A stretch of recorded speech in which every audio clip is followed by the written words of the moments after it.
the everyday Hogwarts player. This video is purely for entertainment and does not infringe on copyrights or laws. The rights to the novel and image belong to the original author. We do not claim ownership. Don't like waiting and want to listen to this fanfic in full now? Subscribe to our Patreon, where you'll find the best fanfics. Chapter 101 Sensational Chapter. Time, 11:25. On the stairs of the second floor of Hogwarts, Harry meets Dudley again. Ryan watched this scene with a smile and a kind of bad taste. These two blood relatives, who grew up in the same house, all took a small step back after seeing each other for the first time. "Hey, you're Dudley." A tall boy with fiery red hair stood in front of Harry. This was Ron. "Yes, I'm here to see Harry." Ron's appearance reminded Dudley of his purpose. Harry was a little surprised. Ever since Dudley knew that he was a wizard and was transformed into a pigtail by Hagrid, he had never dared to talk to him again. This made Harry have to clear his throat every time he came downstairs to the living room, so that Dudley would know he was coming and give him time to run screaming out of the house. "Oh, how dare you talk to me?" In the story told to Ron, Harry, who looked like a house elf, now looked more like the bully Darth Vader, Fat Tiger. And Dudley also behaved more like the increased version of Luke Skywalker, Nobita, timidly saying, "Severus Snape, Professor Snape, do you know Harry? Are you dizzy, Dudley? I have potions class this Friday," Harry said coldly, crossing his hands. Mom said, if we encounter anything at school, we can go to him since we were very young. In terms of relationship, your mother has a particularly close relationship with him," Dudley concluded. He stammered, and then ran towards the auditorium, as if he had done something very strenuous and needed food to replenish his energy. "Hey, brother, something was wrong with you just now. Is this coward Darth Vader, Fat Tiger?" Ron said in surprise. "Don't worry about it for now. My aunt actually has a wizard friend, and according to her, the wizard is also my mother's friend. But, the wizard she talks about, Snape, every time he looks at me, his eyes are full of disgust that cannot be concealed." Harry wondered. "Let's go to the auditorium first. Dinner will be served soon." Seeing this, Ron quickly stopped the conversation. However, the events unfolded much faster than expected. After waiting for Harry and his party to arrive at the auditorium, all the little wizards present pointed at Harry. The conversation on the stairs just now seemed to be known to all the little wizards and spread throughout the world. At this moment, Harry just wanted to pull out his wand and give an oblivion charm. Everyone else was fine, but some acquaintances from Gryffindor at the next table, the Weasley twins, Seamus and others also came over to inquire about the news. This made Harry tireless and had to pretend not to know and kept eating. Stuff the sausage. However, Harry didn't know that all this was caused by his elusive friend, Ryan. Dudley a wizard, Ryan inspired Dudley to have the courage to tell Harry and his Aunt Penny. Dudley himself probably only thought that he had overcome his fear because he became a wizard. But he didn't know that without Ryan, he would just wait until there was no one else around. Ryan was smiling evilly, thinking of the next idea to solve his boring campus life, when a warm body that would not cause Ryan's subconscious resistance came close to him. That was Kate. "Kate, didn't you mean that at school, we pretended not to know each other for the time being? Furthermore, on a conscious level, we can even be told to be together all day long." Ryan helplessly held his forehead and turned on Smith's concealment special effects at full strength. "Ryan, you can always find a way. Besides, I discovered your secret, that Hermione's. She should have noticed you. Also, every time I see you touching her, you say, 'What if I tell Penelope this?'" Kate pressed against Ryan's ear, and the heat from her mouth went straight to Ryan's ears. "Tell me, what do you want?" Ryan suddenly faded, then appeared behind Kate and lifted her up. "Atlantis, I'm going to Atlantis this weekend." Kate didn't say anything, but practiced in her mind, knowing Ryan could hear her. "Okay, just in time. I haven't played there for a long time. By the way, Kate, for the afternoon game, which sect are you going to choose, or M&E? Time is like a shooting star, fleeting." It was almost 1:10, when class was about to start, that Harry reluctantly left the Ravenclaw common room with Ron to prepare for the afternoon history of magic class. This time Harry was smart enough to bring the latest Skywalker book Dreamin', Kingdom of the Dinosaurs, which he got from the Weasley twins, and Ron and Harry read it together.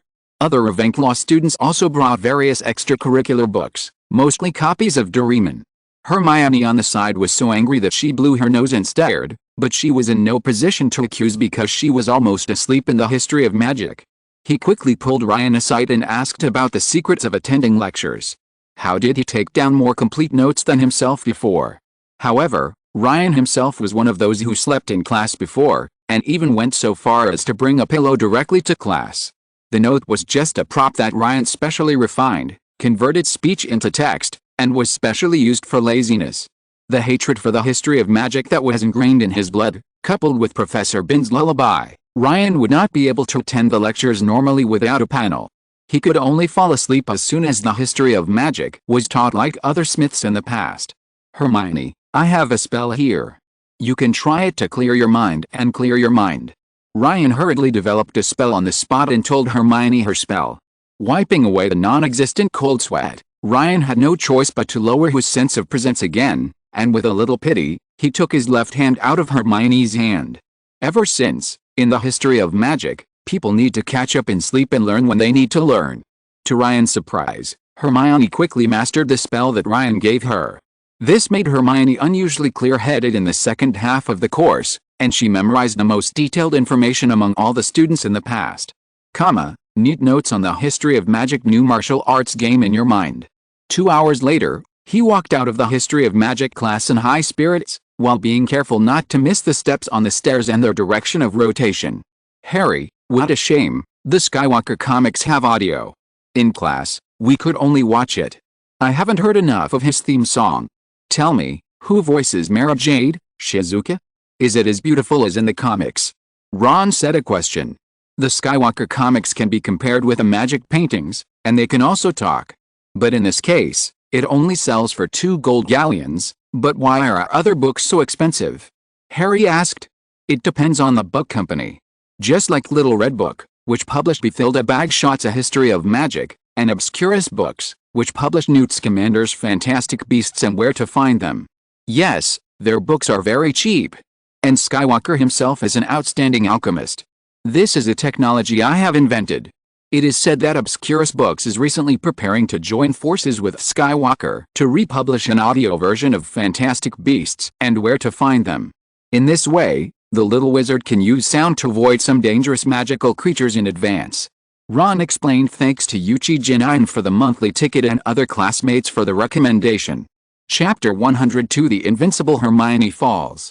We come from prison, we crave power, we are ruthless, we are cunning, we never regret, we are Azkaban.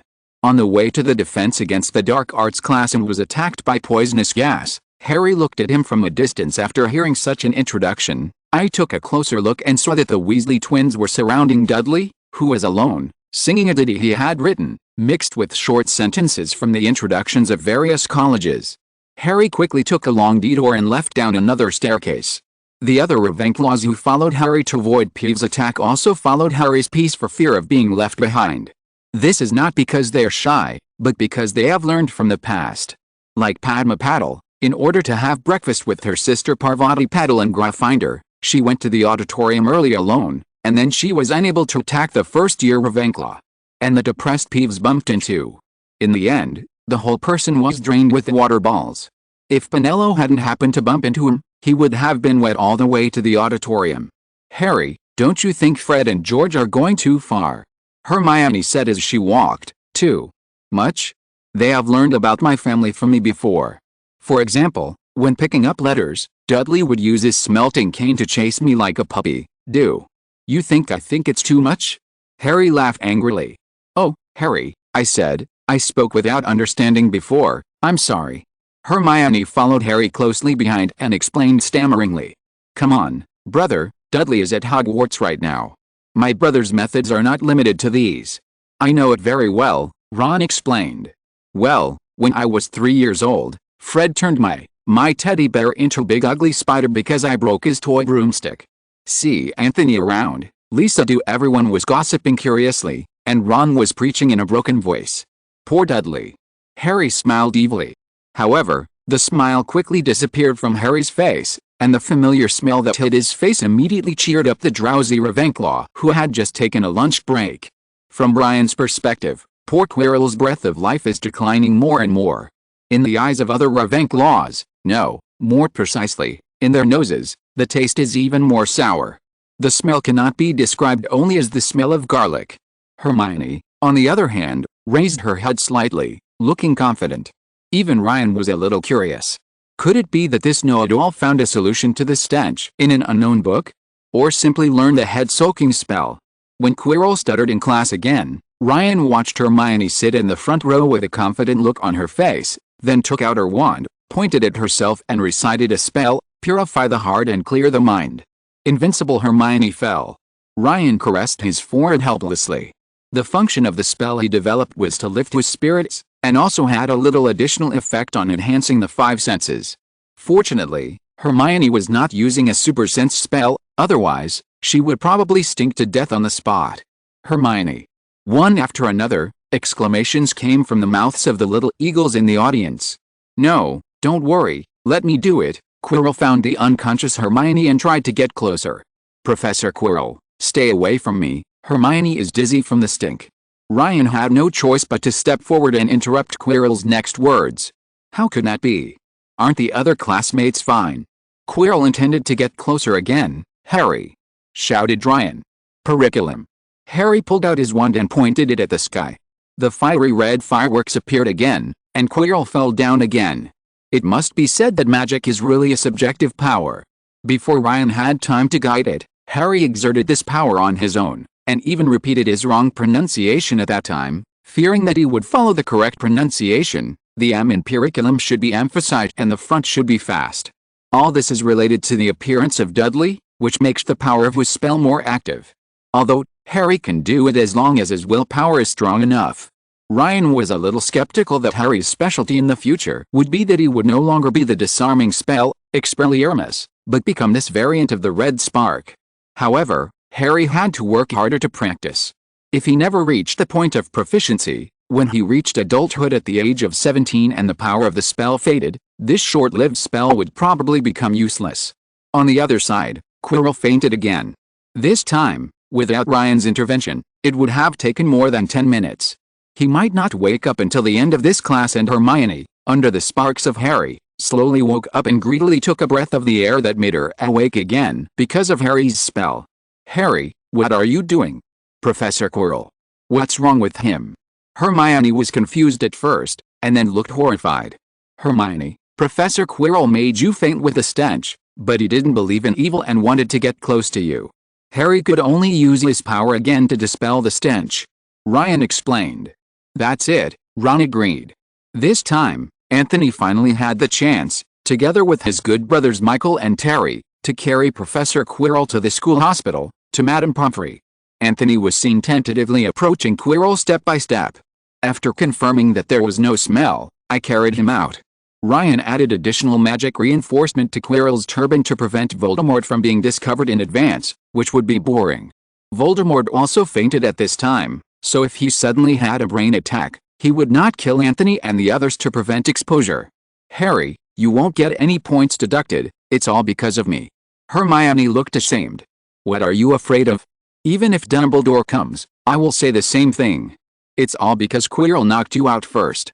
Seeing this, Weasley ran to the podium and shouted loudly, didn't care about the college points. "Oh, Mr. Weasley, I'm here." "What did you just say?" At this time, Dumbledore appeared in front of the door of the Defense Against the Dark Arts classroom with a gentle face. "Sir, it's all because of me. I knocked Professor Quirrell unconscious," Harry said quickly, not paying attention to Dumbledore's gentle expression. "Sir, it's all my fault. It was because Professor Quirrell stunned me that Harry did it," Hermione also said quickly, ignoring the fact that she had used a spell on herself. She hoped that this would better reflect Quirrell's behavior. The professor's fault, thereby mitigating Harry's punishment. "That's it." Ron blushed and agreed again. For the first time in his life, he wished he could open his mouth a few more times and explain for Harry. Neville and others on the side also started to explain. Chapter 103 Dumbledore's Lessons. Time, 3:45. The Defense Against the Dark Arts classroom was buzzing with people, as if they were in a noisy dance hall. Friendship is the most precious thing in a person's life. Everyone, please remember how you feel now and don't forget it easily. Dumbledore wiped his eyes and said a famous Dumbledore-style aphorism as usual, and then continued said, okay, you don't have to worry, I already know this from Mr. Goldstein. Harry, you are just trying to help your classmates. I believe that Professor Quirrell will not criticize you for this when he wakes up. Don't worry, you will not lose points for this. Dumbledore comforted, and Quirrell probably just wanted to scolding. Sir, what are you doing? Harry asked cautiously. Study time should not be wasted. No, I'm here to teach you. Why, don't you welcome me in? I'm old and can't stand for so long. Dumbledore said with a smile, Professor Dumbledore, please come in, Merlin's beard, great, everyone. Hurriedly invited Professor Dumbledore in and looked at him longingly. Ryan wiped his hands with cold sweat.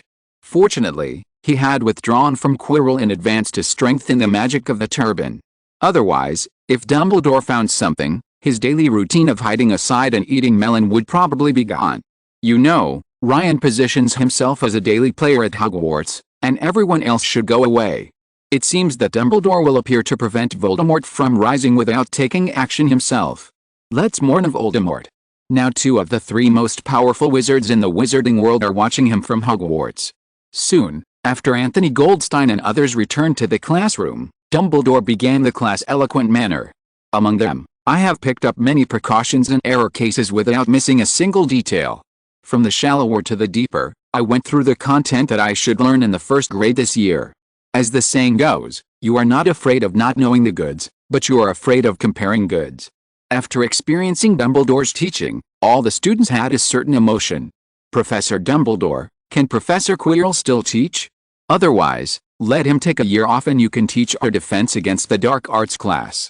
Ravenclaw version of Ron was just a little tired of studying. Say it directly, so be it. We are really worried about Professor Quirrell being so weak. Please, Professor Dumbledore, I don't want to be smoked anymore.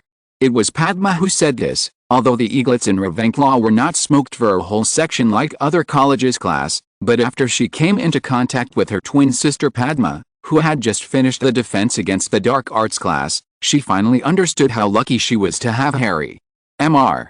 Weasley, and everyone. I am not boasting. In addition to school affairs, there are many important areas in the wizarding world that require my participation. I will communicate with Professor Quirrell after class. Dumbledore said. So, do you have any questions? Dumbledore asked. What happened to Harry's curse? Hermione raised her hand to speak. Come on, Harry, try again. Dumbledore's light blue eyes showed an unprecedented curiosity. Okay, Professor Dumbledore, I'll try. Curriculum. Harry stood up, drew out his wand and pointed it in the direction of the sky. Harry succeeded again. Of holiness, wonderful, so wonderful. On the magic beach, we are just children collecting shells, Ms. Granger. I'm afraid I can't answer this question.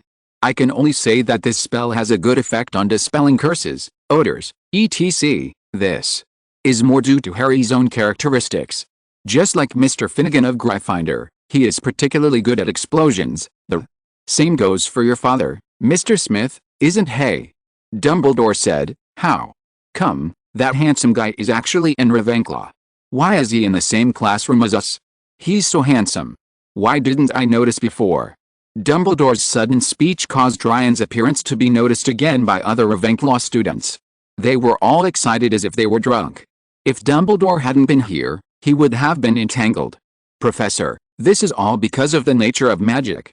Each wizard's magic has its own unique aspect. My father George, Ron's question mark face, is very good at creating explosions, and Harry is better at casting protective spells. Ryan had to say. He stood up and slandered the old man for being so bad. Sure enough, I have paid attention to the descendants of Peveril who were related to the Deathly Hallows. He personally went to pick up Tom Riddle, who was still an orphan, and there was probably a reason for this. Trivia: Tom Riddle's full name is Tom Marvolo Riddle, and Harry is Harry James Potter. Harry's name is James. No wonder Snape can't stand him. It would be much better if he was replaced by Harry Lily Potter. 10 points for Ravenclaw. For Harry's demonstration and Ryan's speech, this knowledge is not usually found in books.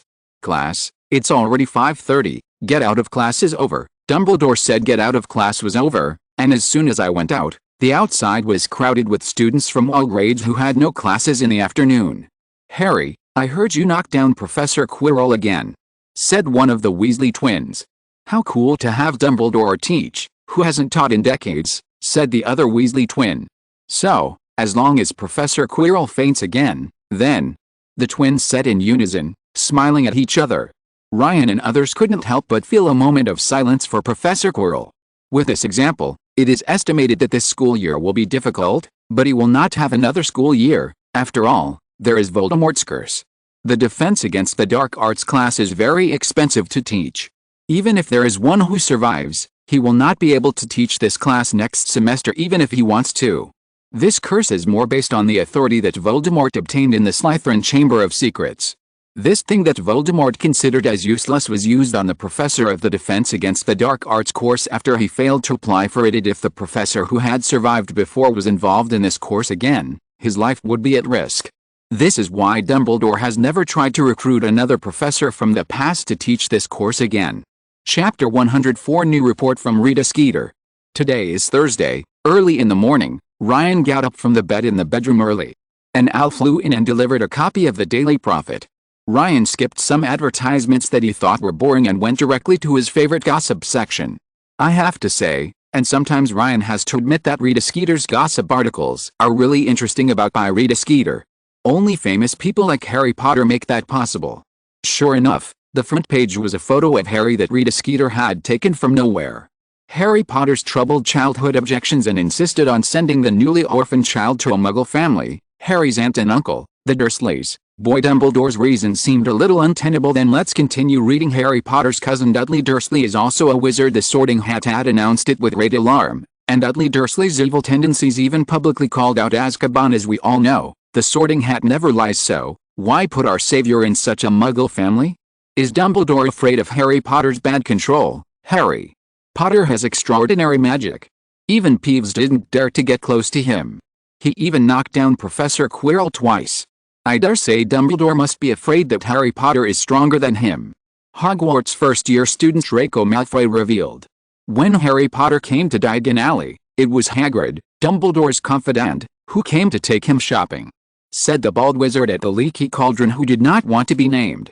Lucky Weasley shares a carriage, a dormitory, and a college with Harry Potter, said an unknown Hogwarts student. As far as we know, the Weasleys have always been big fans of Dumbledore, and Arthur Weasley secretly joined Dumbledore's society. Furthermore, after Harry Potter defeated Quirrell, the Defense Against the Dark Arts professor twice, Dumbledore actually taught again after decades. We have reason to suspect that Albus Dumbledore probably wanted to influence and suppress Harry Potter. In order to do this, he placed Harry Potter in an evil Muggle family. This also had a bad effect on our boy who lived, as shown by the 2 times he blatantly attacked professors in class. Next week, Harry Potter at Hogwarts, strange orientations. Potter woke up, and he wondered what he would think when he saw this report. Although Rita Skeeter's arguments are ridiculous, and Dumbledore did not deliberately arrange for the Weasley family to get close to Harry, in general, the direction is correct. Dumbledore does have his own purpose, but it was more to protect him. Today Harry noticed that everyone else was acting strangely, most of them walking around him in the corridors and avoiding his gaze. Some put their hands over their mouths and whispered to each other as he passed. Finally, while eating in the auditorium, Harry finally discovered the reason. It was a report, the Daily Prophet subscribed from Anthony. Who is this Rita Skeeter? This kind of thing can be in the newspaper. Harry looked surprised, before he could get angry. It was a bit shameful to say it. Harry even felt a little relieved. He did live a miserable life. Because of Dumbledore. Rita Skeeter thought. Draco Malfoy shouted from the Slytherin table across the hall. Hey, Potter. Potter. How are you? Are you okay? You're not going to attack us suddenly, are you? Damn it. Potent. Now you understand who is qualified to be your friend. Hey, Weasley. It would be interesting to listen to your father and make friends with Potter. Ron, shut up. Malfoy, Ron, are you okay? Harry said. Seeing this situation, Harry had to defend Ron. The smile on Malfoy's face disappeared, his pale face turned slightly red, and he left without eating. Crabbe and Goyle hurriedly picked up a few dishes, a piece of bread and jam, and left. Harry didn't pay much attention to Malfoy's departure, but saw from the corner of his eye that the Weasley twins also left a long table filled with breakfast. Harry, you don't think I mean Ron failed. Ron, I believe you, the details can't be deceiving. Harry comforted. Ryan on the side looked bored. Even now, the relationship between you can't be broken up. Sure enough, if one of them was a woman, both Ginny and Hermione would be out of luck. But that's not right. Although Harry is not as precocious as his father, he is still able to control his appearance. If she wasn't a beauty, Harry wouldn't look down on her at all. Furthermore, he would ignore the familiar beauties around him. For example, Hermione was too showy, and he didn't have the eyes to discover beauty like Crumb. Ginny was Ron's sister, and he would not regard her as a woman he could date. If Ron were a woman, he would probably ignore Ron because he was too familiar with her. Of Harry would have discovered that Ginny was already a beautiful girl. Ryan sighed as he followed the Ravenclaw team to the greenhouse outside Hogwarts Castle. Today is the last herbal medicine class this week. Today's class is probably for Ryan and the others to observe the herbal medicine in the morning. I wonder if Draco is okay now or if he has been pranked by the twins. Merlin, bless the poor little dragon, Draco's name. Ryan suppressed the idea of using the Phoenix perspective to watch in advance. Good things should be saved for last. Chapter 105 Draco Malfoy's Embarrassing Daily Life. Time, 9:10. It's already 10 minutes before the herbal medicine class starts. The state of white flowers in the morning is very strange. Unlike other plants, it gathers the water it absorbed yesterday into clouds above its head, giving it rain. But all this didn't excite Ryan at all. In fact, Ryan consciously did not learn some irrelevant courses. This was not because Ryan looked down upon them, but so he wouldn't be bored when he entered Hogwarts in the future. Speaking, Ryan, who is unfamiliar with Baision's state, should have found it interesting. But Ryan still looked bored, and that was all because of Draco Malfoy. He was intact in class, not even hit by a curse. After class, he didn't provoke Harry again and acted like a good boy appearance. Just like that, the boring morning passed. Dudley. I don't know what impact that report will have on him. Harry said helplessly. Harry, are you crazy? Are you worried about that bad guy? Ron looked surprised, but followed Harry cooperatively. He is my cousin after all. Even I have been gossiped by other students, not to mention Dudley, who has a bad reputation. Hufflepuff Lounge? Where is it? Ron asked confused. I have done my homework a long time ago. It is said that the lounge there is the most comfortable among all the colleges. Its entrance is in the corner on the right-hand side of the kitchen corridor, where there is a pile of large wooden barrels placed on a dark stone trough. If you want to enter the common room, you don't need to say a password. Instead, people must knock on the bottom of the second barrel in the middle of the second row to the rhythm of Helga Hufflepuff, and the lid will rotate open, revealing a passage leading to the basement where people can crawl in. However, if the person who wants to enter does not knock according to the correct rhythm, knocks on the wrong barrel, or knocks the wrong number of times, then the lid of another barrel will burst, and the intruder will be covered with vinegar. Harry said that for what he was interested in, it was not difficult to memorize it. That's okay. I thought the way we entered Ravenclaw was the weirdest. Like Gryffindor and Slytherin, we all relied on slogans. I didn't expect that Hufflepuff, the most inconspicuous, has such an interesting way to enter the lounge. Ron was surprised, while walking down the stairs carefully. That's not all. There is a portrait of Helga Hufflepuff, the founder of the Academy, on the fireplace in their lounge.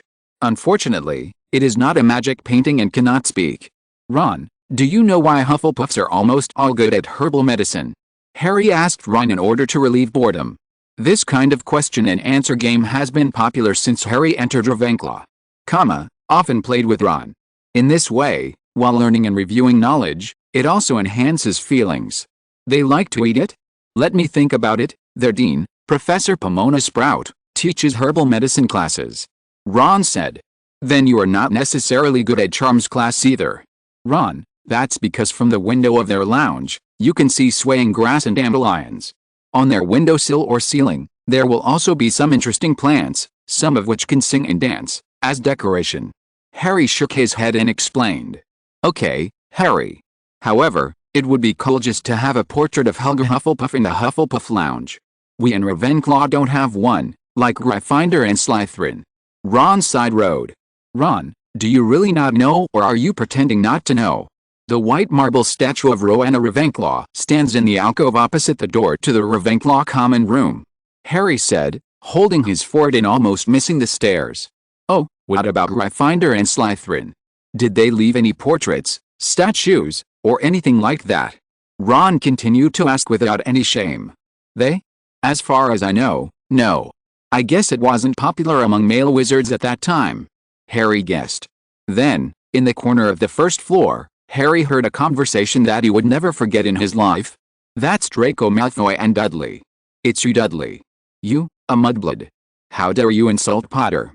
He can only be defeated by me, the noble Malfoy. Malfoy stood on the steps, reluctantly looking down at Dudley. Crabbe and Goyle on the side were already rolling up their sleeves to prevent Dudley from getting violent. After all, his physique was quite intimidating. You, Ardeen is my mother's friend, be careful, Dudley said. His big broad face was almost losing its color. I just don't believe it. Ardeen will not cause trouble for me just because of you, a mudblood. By the way, usually stay away from Potter.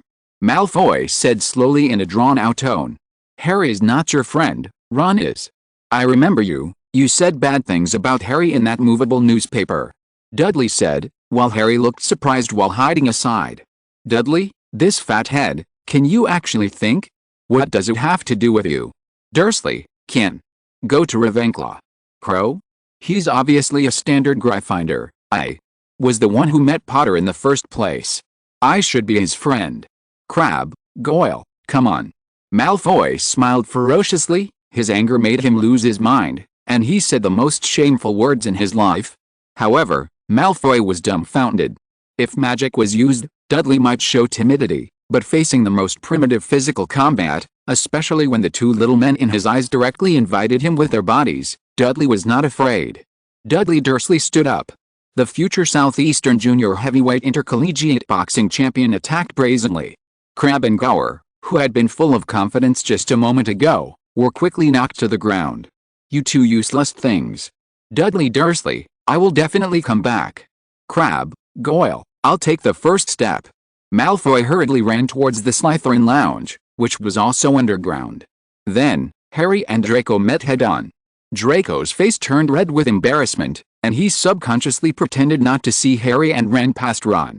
So, Malfoy really wanted to be friends with me in the first place. Ron echoed speechlessly. Chapter 106 Harry's Change. Harry and Ron stayed in the corner on the first floor, unable to calm down for a long time. Only the screams of Crabbe and Goyle that came from not far away kept them awake. Are you still going to find Dudley? Ron suddenly remembered the purpose of Harry's trip. No need, I just realized how could Dudley be a person who would be bullied? It's too late for him to bully others. Harry woke up from a dream and started to go upstairs, returning the same way. Ryan. What's wrong with you? Sharp-eyed Harry spotted Ryan eating melon next to him. I'm just curious. We freshmen usually go together everywhere. Ryan made an excuse casually. Okay. Harry said doubtfully. Ryan, why are you so invisible? You've been here just now. Ron looked suspicious, but didn't say much back to the lounge quickly. Without Harry's intimidation, what will the other freshmen do when they meet Peeves in class in the afternoon? Ryan emphasized seriously, as if he had no idea that Peeves was because of myself. I didn't dare to get close. Finally, before 12:30, Ryan, Harry, and Ron returned to the Ravenclaw lounge. The problem at the door was just a piece of cake for Ryan, and it didn't take too much time. There was only one charms class this afternoon, and the Ravenclaws finally had herbicides, history of magic, and the third easiest class, their own headmaster's class. Regrettably, the first half of the class was still filled with troublesome theories. These theories are correct axioms in the eyes of Professor Flitwick or most wizards in the wizarding world, but for Ryan, they are some one-sided words, which cannot be said to be incorrect, but they do not apply to the entire field of magic. Them tap dance in front of the students, with Ryan mixed in among them. Yes, it's chocolate. Ryan wanted to deal with the problem and eat casually, but unexpectedly he got the chocolate. Ryan looked surprised and ate it happily like other students around him. After a while, the fun time was over. Okay, students, please be quiet. The next 40 minutes are the time for you to take out your wands and actually operate them. But we're going to do a brief review first and ask a few questions. First, the shrinking spell. Repeat after me, Mercutio, shrink quickly. Ron, don't wave your wand yet. Me, Ingorgio, grow bigger. Okay, why do we have to involve two spells at the same time in this class? Professor Flitwick asked finally. The expansion and shrinking spells are simple and straightforward, but surprisingly dangerous spells that will cause some things to expand or shrink. We must learn both spells together so that we can undo excessive spells at any time. This way, we won't make the mistake of accidentally shrinking our homework to the size of a microscope and letting a giant toad run rampant in the school garden. Hermione raised her hand, and Professor Flitwick clicked on it. Standing, he got up and replied. Okay, 5 points for Ravenclaw. Professor Flitwick said. Harry, in your last assignment, you explained the origin of the curse in great detail, and you completed the assignment perfectly in a way that I didn't expect. Can you tell me what you think about these two spells? Professor Flitwick asked. Reducio is a spell that quickly reduces. It is relatively simple. Its spell, reduce, comes from Latin, which means reduce. Engorgio is growing rapidly and is relatively complex. Engorged refers to swelling. Harry explained. Okay, 10 points for Ravenclaw. Harry, at the same time, you can be exempted from the homework for today's class. The other students will write a 7-inch article based on the content of this class. Okay, please start practicing. Harry, what you were talking about before was probably the contents of the evolution of the curse, but based on what you said, my total is less than 7 inches. Ron said distressedly. You can add some related things. For example, you can add that the noun form of reduce is reduction, and there is a related adjective reducible, which means it can be simplified. Gorge as a noun refers to a canyon voraciously or eating with big mouthfuls. The phrase be gorged with STH refers to having something stuffed in the stomach, and these meanings can all be traced back to the original meaning of throat. Also related is the familiar gorgeous, very beautiful, whose meaning comes from an ornament beautiful enough to be used to decorate the neck. These have nothing to do with magic. Ron said confused. Why doesn't it matter? The name of the curse and the origin of the spell are all derived from this knowledge. I always felt that Hogwarts still lacks an English class. Hermione added, while Harry looked surprised. Presumably he didn't think of it himself, so he could explain it this way. Yes, that's it. Harry added quickly. Where are we going to play later, or should we go back to the lounge? Ron asked. After class ends at 3 o'clock, there is still a lot of time before dinner at 6 o'clock in the evening. After 7 o'clock in the evening, there are still 2 hours of astronomy class. Let's go back to the lounge first, so that other students will not be attacked by peeves, and finishing the homework early also means that we can have a good rest on the weekend. Harry said naturally. Harry was already used to be the peeves exorcist for other students. Classmates protect themselves from wind and rain. Furthermore, Ryan has also discovered that since Dudley came to Hogwarts, Harry's own active love spell has been able to drive away peeves.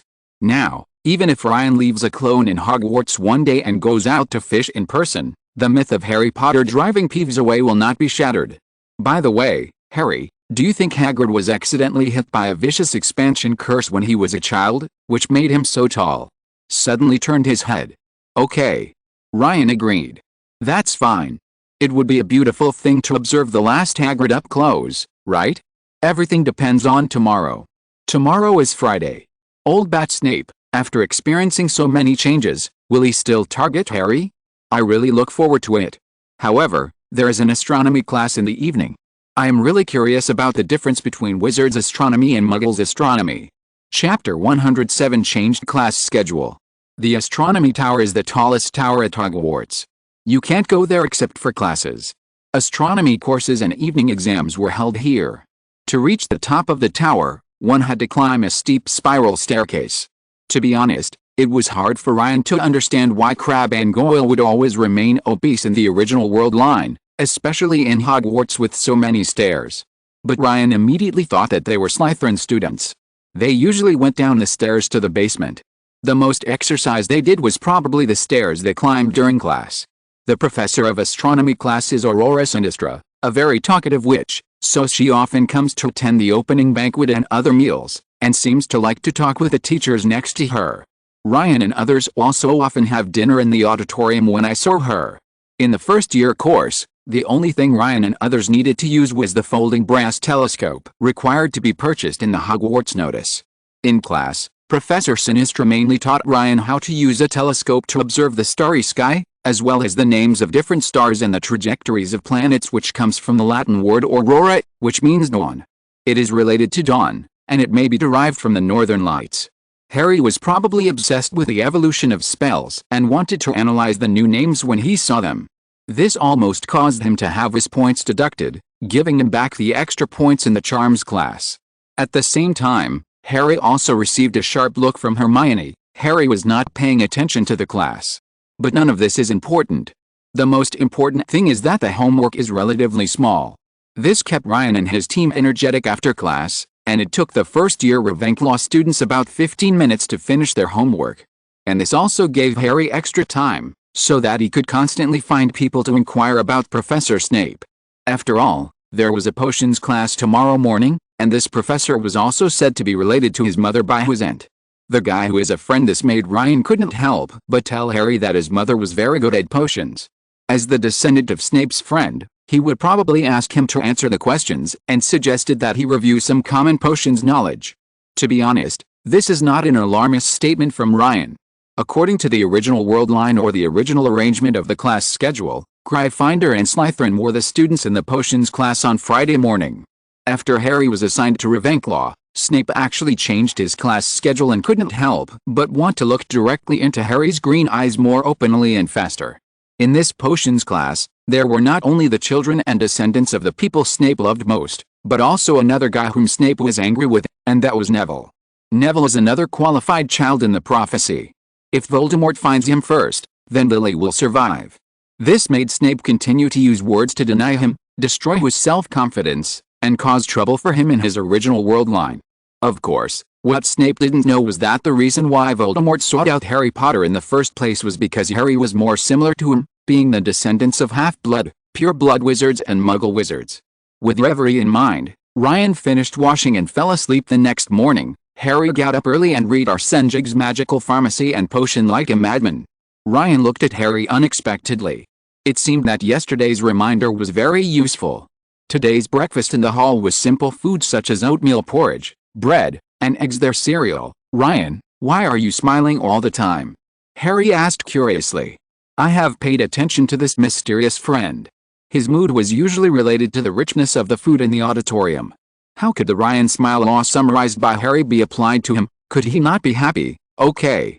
Seeing that Ryan was not prepared to answer the question seriously, Harry ended the sterile conversation. Is right next to me, and I definitely don't feel anyway. Ron said.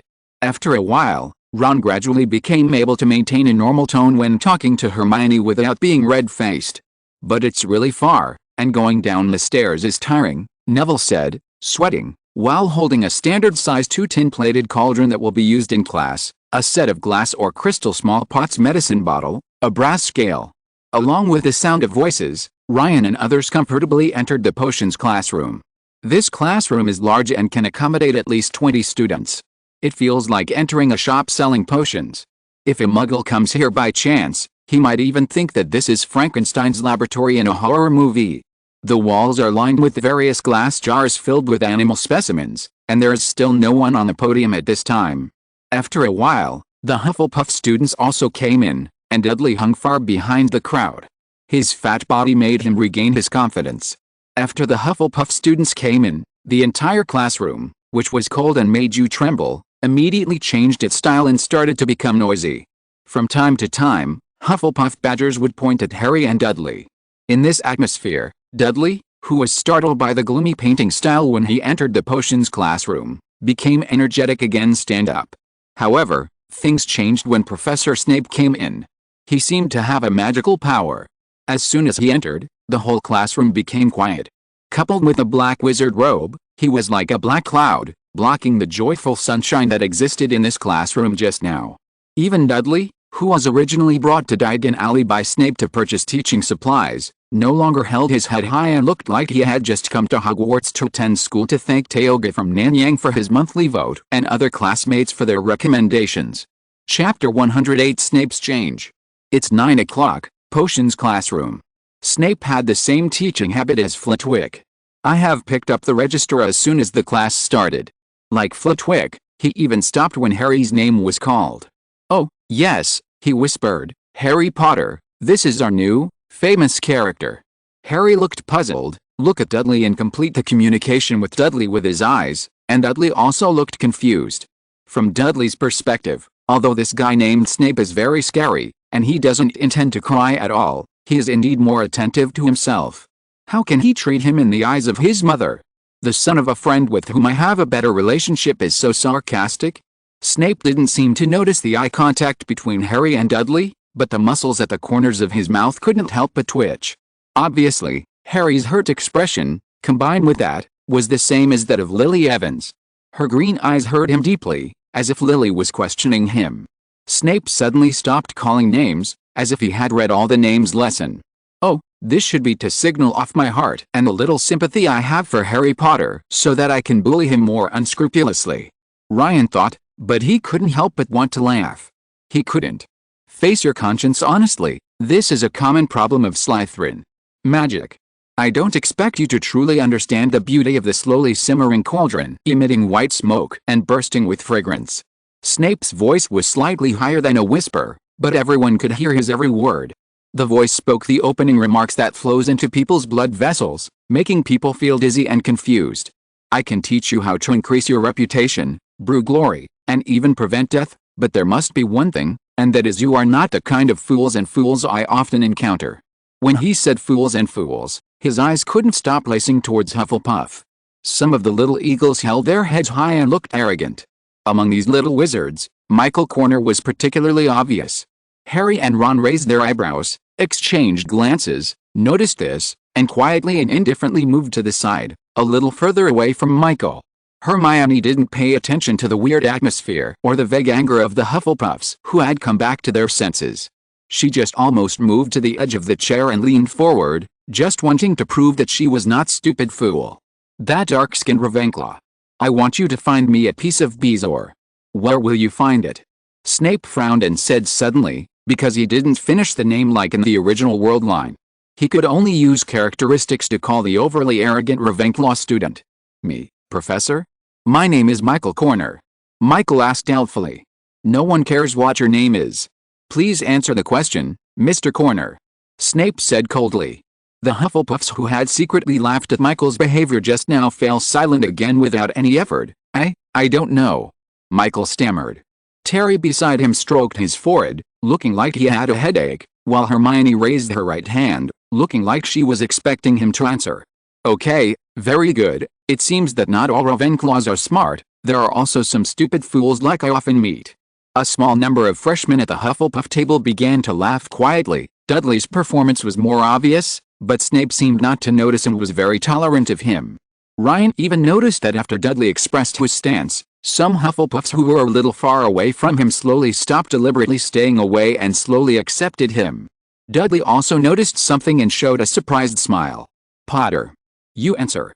Snape looked at Harry deeply, with a trace of imperceptible expectation. In the stomach of a cow. Harry replied, secretly congratulating himself. Fortunately, one of the questions Ryan asked yesterday included this one, and he had prepared it well. What would I get if I powder added narcissus root to mugwort infusion? Snape couldn't help but his voice was trembling. Water of life and death? This isn't something that's involved in first grade, is it? Harry said. What's the difference between Aconitum scaphoides and Aconitum wolfsbane? Snape ignored it. No difference? What else, sir? Harry said heavily on the word sir. Okay, very good, 10 points for Ravenclaw. Snape ignored Harry's trouble, and did not even emphasize that Harry called him Professor. His sallow face was slightly red, and his dark eyes began to warm up. Can I sit down? Michael Corner interrupted recklessly. Sit down. Snape surprisingly did not deduct points. Michael, and you, do you think you are as good as Harry? Again, and there was a sudden rustling of quills and parchment in the classroom. The potions class continued, and it must be said that although Ravenclaw was targeted at first because of eagles like Michael, due to the existence of Hufflepuff, Snape was too busy to continue. Targeted at them. Snape divided all the students into teams of 2 and instructed them to mix and prepare a simple potion to treat scabies. He wrote down the ingredients and preparation methods needed to prepare the potion on the blackboard, weigh dried nettles and crush snake fangs. Almost all the students were criticized, except Harry and Ryan. Hermione could survive. Ryan was not targeted because he had a low sense of existence, which allowed Hermione to survive. However, Harry was not targeted, which surprised everyone. After Harry answered the question, Snape seemed to regard him as his favorite disciple. This reminded everyone of the previous conversation between Dudley and Harry in the corridor, which was probably true. If you're listening to this novel on a channel other than Fanfic World, it means they downloaded and uploaded it without effort. We cordially invite you to visit our channel, Mundo Fanfic Novelis. There you'll find the original version of this story and you can explore many other novels of various genres. We're waiting for you to immerse yourself in a world of incredible novels. Chapter 109 Snape's Favor. For the rest of the time in the potions classroom, Snape kept praising Harry's operations from time to time, saying how thoroughly his snake's fangs crushed the ground and how accurately he weighed dried nettles. But Harry was confused. He just followed what was written on the blackboard, and there was nothing outstanding about it. In terms of technique, Ryan's technique was obviously cleaner and neater off the fire, which did not arouse Snape's criticism. You know, this is a big mistake. This operation will turn the potion into corrosive liquid. The sign of this reaction is that a burst of acidic green smoke will suddenly appear in the classroom, and then there will be a loud hissing sound that presents students. Harry and Ron will be the first to bear the brunt, soaked in the potion, which will cause redness and swelling all over their arms and legs. Scabies, I ended up spending an afternoon in the infirmary. Ryan couldn't help but sigh that this potions class was not interesting and everything was progressing normally. The scene that I just thought about would never happen. Except for Ron, who made mistakes because Snape was always around. The other Hawks were very pragmatic and didn't do anything fancy. Even Neville, because Snape's energy had been focused on Harry, and because he was a little more confident than himself in the original world line, he didn't make any mistakes. Hufflepuffs are very self-aware. Although most of them do not put in the required materials on time, they will not make some basic mistakes. In addition, as soon as they entered school, they were led by the seniors around them to participate in the necessary cooking activities every night. This allowed Dudley, who was a really bad student in the original world line, not to make any big mistakes. Snape was indeed a master of potions. Anyone who could make mistakes and the dangers he would have repeatedly emphasized with harsh words. In fact, Neville's mistakes in the original book had more to do with Snape's deliberate intimidation of him. That being said, it's no wonder that Gryffindor is so hated by Snape. Most Hufflepuffs are stupid, but they work hard and are honest. Ravenclaws are arrogant, but most of them are smart, and Slytherin is his own student. There will be no trouble in the classroom, only Gryffindors are brave and not afraid of power. Some are more like Urha. They have clearly said not to do this. It is risky, but they are very adventurous. More being reckless rather than brave, they would always cause trouble in potions class and get points deducted. Understand it, you do it when you do it wrong. You don't admit it when you are wrong, you admit it but you don't change it. But you don't accept it, and you don't say anything if you don't accept it. Ryan, you shouldn't be like this. The book says you need to stir counterclockwise 3 times before cooking slugs with tentacles. Hermione was processing the materials when she suddenly noticed that Ryan's operation was different.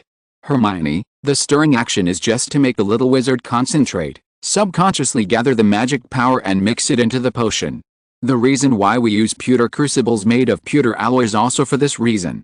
It is difficult for young wizards to concentrate, so in first grade we learned simple potions that are slowly brewed. Among the 3 common crucible materials, it has the lowest efficiency in brewing potions and is more suitable for slowly brewing potions. It is an ideal crucible for beginners. Ryan explained that with Ryan's operation, the potion for treating boils was very easy to use. It's almost done and has turned the perfect purple color the book calls it. How is that possible? Hermione, the honest child, looked in disbelief. Books can also deceive people? No, it's probably not accurate, Hermione. Books are also written by wizards. The wizard who writes the books is not perfect, and he will make mistakes. Ryan said. In this way, the potions class ended with Snape constantly praising Harry, and Ryan was still a little confused until the end of the get out of class. Why didn't Harry just answer the question? Even Snape didn't know the answer, which was the result of a series of events. The get out of class was over, but he was still sitting in the classroom, even though the Slytherin dean's office was not far away. That's why with just one look, he stopped reading the list. Do you think the dead we loved will really leave us? Do you think there will be big trouble? Won't we remember them more vividly than before? Lily lives on in Harry, protecting him in the form of a charm. Harry Potter? No. Harry Evans? No. Harry Snape. Severus Snape muttered to himself. Filch was a real nuisance, and so was Mrs. Norris. Ryan loved cats very much, except for Mrs. Norris. In appearance, she was skinny, with dark gray fur and bulging eyes like light bulbs like her owner Filch. In terms of behavior, he is just like his owner. If you accidentally foul him in front of him, even if the tip of his toe is out of line, he will quickly run to find Filch. No matter where you are, in just 2 minutes, Filch will come squeaking and panting through the secret passage on campus. Of course Ryan will be fine, but the trouble is that the first-year students in Ravenclaw almost always walk together. With so many students, if one person can't help but cross the line, then Mrs. Norris will quickly find Filch, then get blocked and dragged out for a long time. Filch also often said that he wanted to lock them in the dungeon, and his words were very dirty. Recently, his mantra has changed from the hateful twins, Cryfinder, to the hateful Ravenclaw freshmen. Ryan was very suspicious that there was a reason why Harry and Ron didn't go out. After all, unlike the original world line, because the freshmen were always together, the two of them were often picked on by Filch.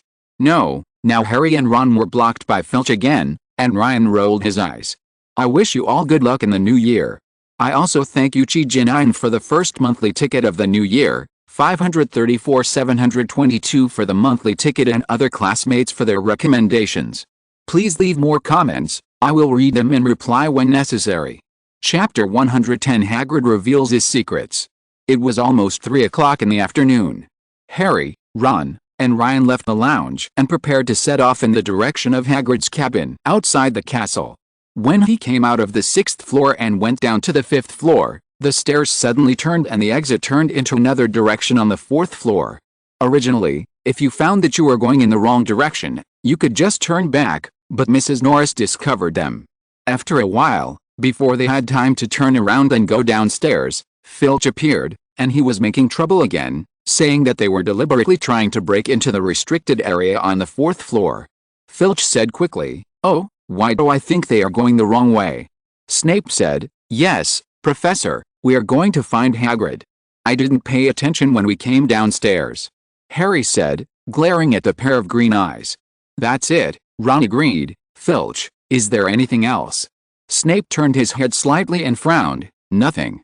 Then Filch hugged Mrs. Norris and left cursing. "Okay, Potter, Weasley, remember to go back to the lounge early in the evening." Dudley said must be true. "He must be friends with your mother." Ron took a deep breath and said after the disaster. "Then why?" Harry was very confused.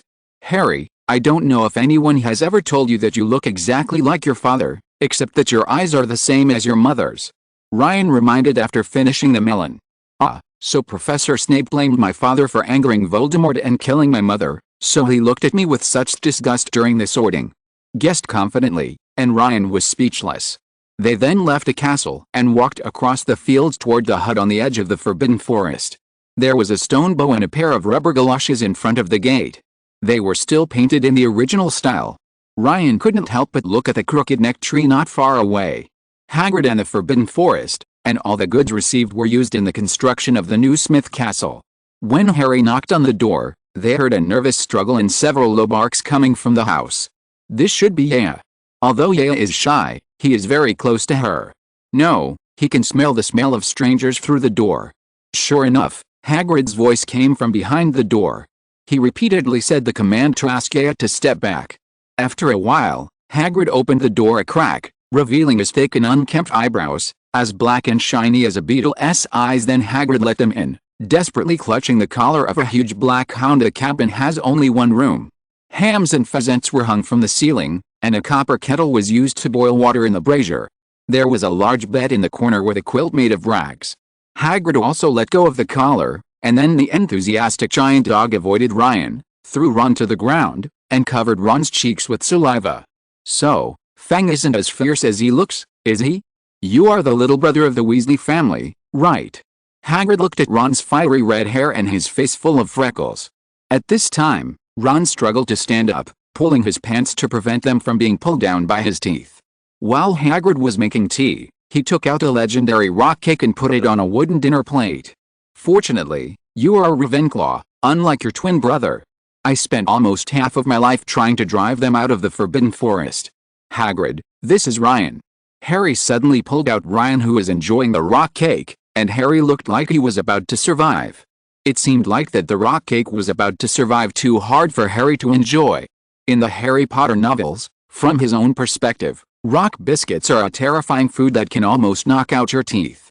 No, just in front of a transparent person, Ryan was still eating cakes with relish.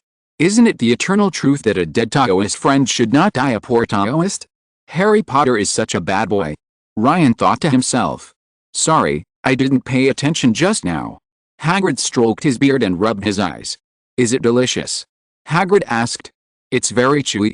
The filling is beef, with black pepper and onions added, said Ryan. Then, Ryan and Hagrid started to communicate on this issue. Ryan even asked many times about the secret of noodle tendon. After asking again and again, Hagrid reluctantly agreed. Ryan was talking just now. Ron discovered the correct way to eat it: hold it in his mouth until it softens, and then just use his tongue to scoop out the meat filling and eat it. It's nothing, it's just that we were caught by Filch when we first came here. It's all Mrs. Norris's fault. We were obviously just lost, but he said that we broke into the 4th floor on purpose. Fortunately, Professor Snape came to the rescue. Harry, he said gloomily, completely unaware that Theo was resting his head on his knees, and his saliva had soaked a large area of his robe. Ron, who came back to life after taking a sip of tea, agreed in agreement. That old loser. He's looking for trouble all day long, and there's that cat, the one named Mrs. Norris. Every time I go to school, it follows me wherever I go, and I can't get rid of it. It must be the old loser's order. Yes. Doesn't care Snape? Harry, is he helping you out? Hagrid shouted as if he had discovered a new world, waking up Ryan from his thoughts.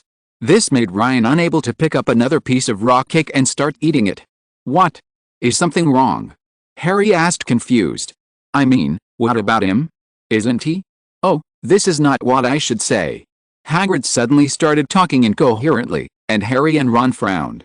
Chapter 111, Ryan's Suspicion. Time, 3:25. Hagrid was looking at Harry eye to eye. Hagrid, is there anything wrong with Professor Snape helping me? Is he a bad person? Harry asked. No, it's not. That Snape grew up with my mother and was the first person my mother knew. A wizard, Harry said with a frown. Yeah, now is not the time to play around. Come on, eat a chicken drumstick.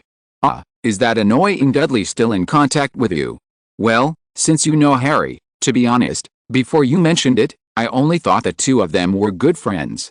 I didn't expect that they were still childhood sweethearts. Hagrid said in surprise. Then, Harry told Hagrid about Snape's class. He probably thinks you are more like your mother than James. You must know that Lily is also very good at potions, smart and gentle. Hagrid said it too quickly, and for a moment he let something slip. My dad? Professor Snape really doesn't like my dad, Harry said. How do you know?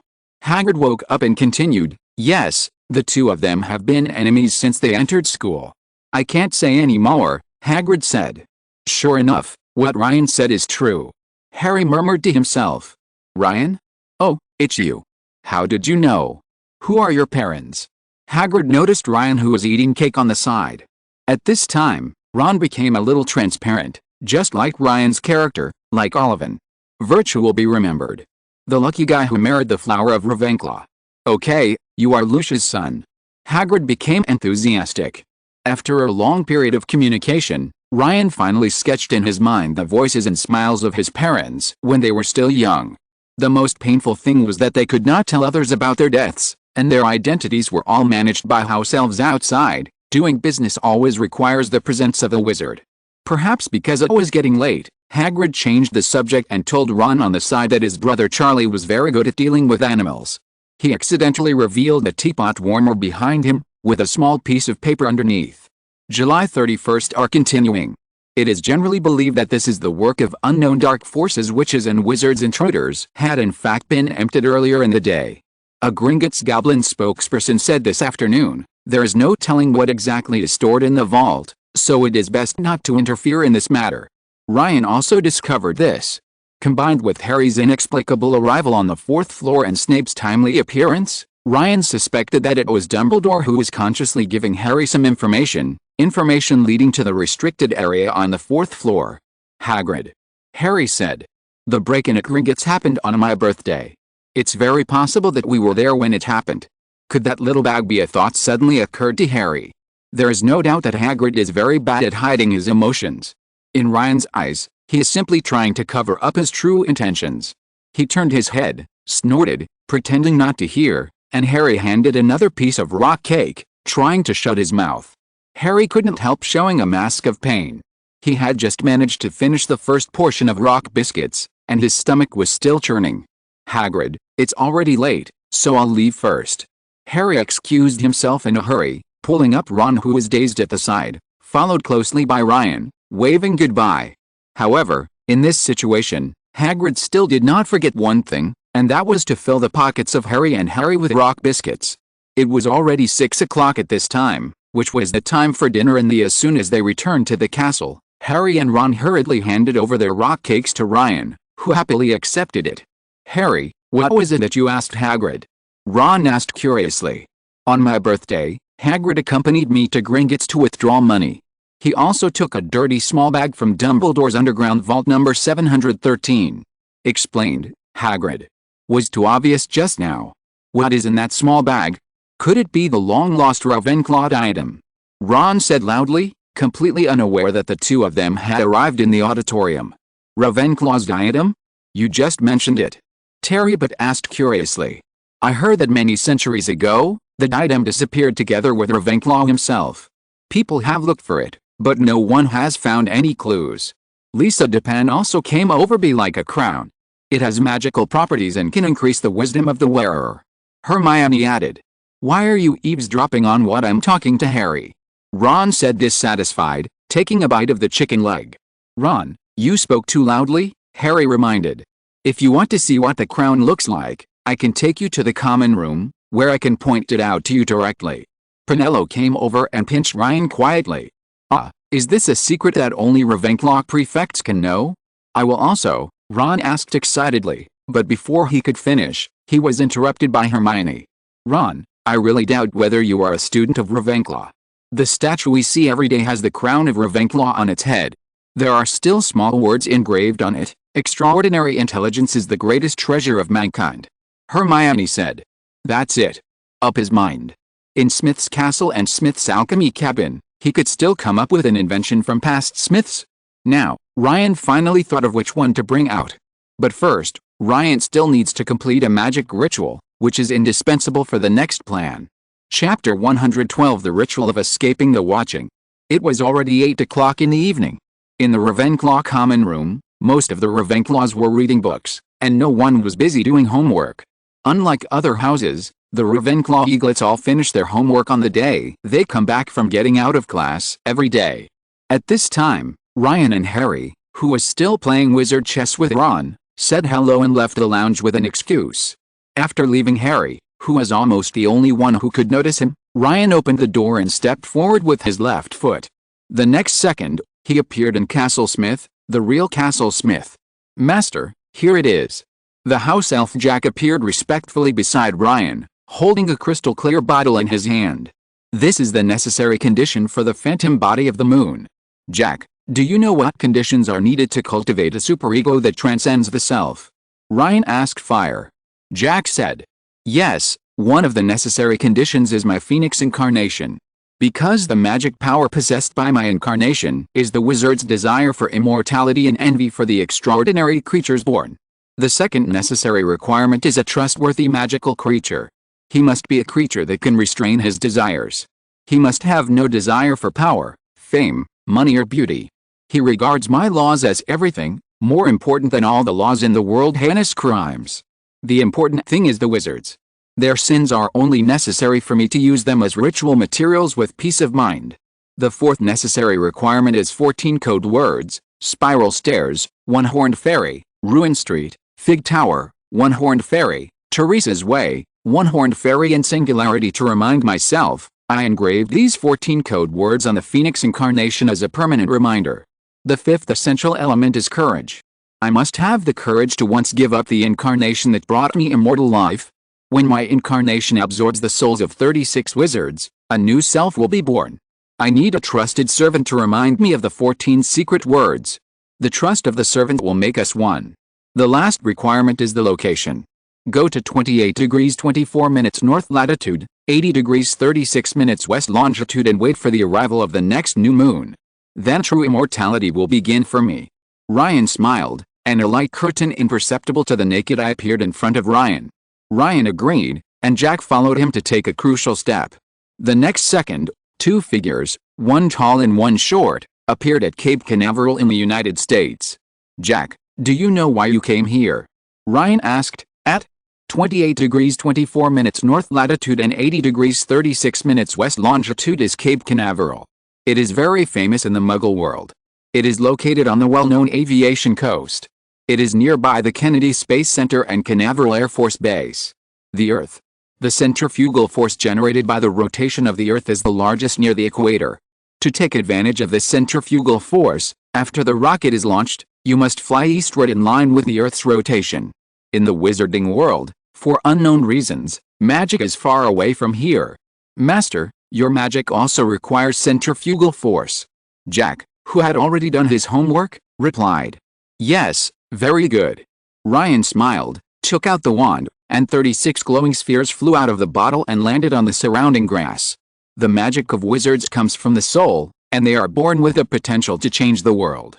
Since Ryan gained immortality, especially the more powerful Ryan 3 years later, he has vaguely discovered the gaze. As a descendant of Peveril, it is easy for him to become powerful, but if he wants to enter the realm of level 7 gods, he will face the gaze of the ancestors who have already reached this realm. Ryan is not sure whether the final result of this gaze is help or sniping.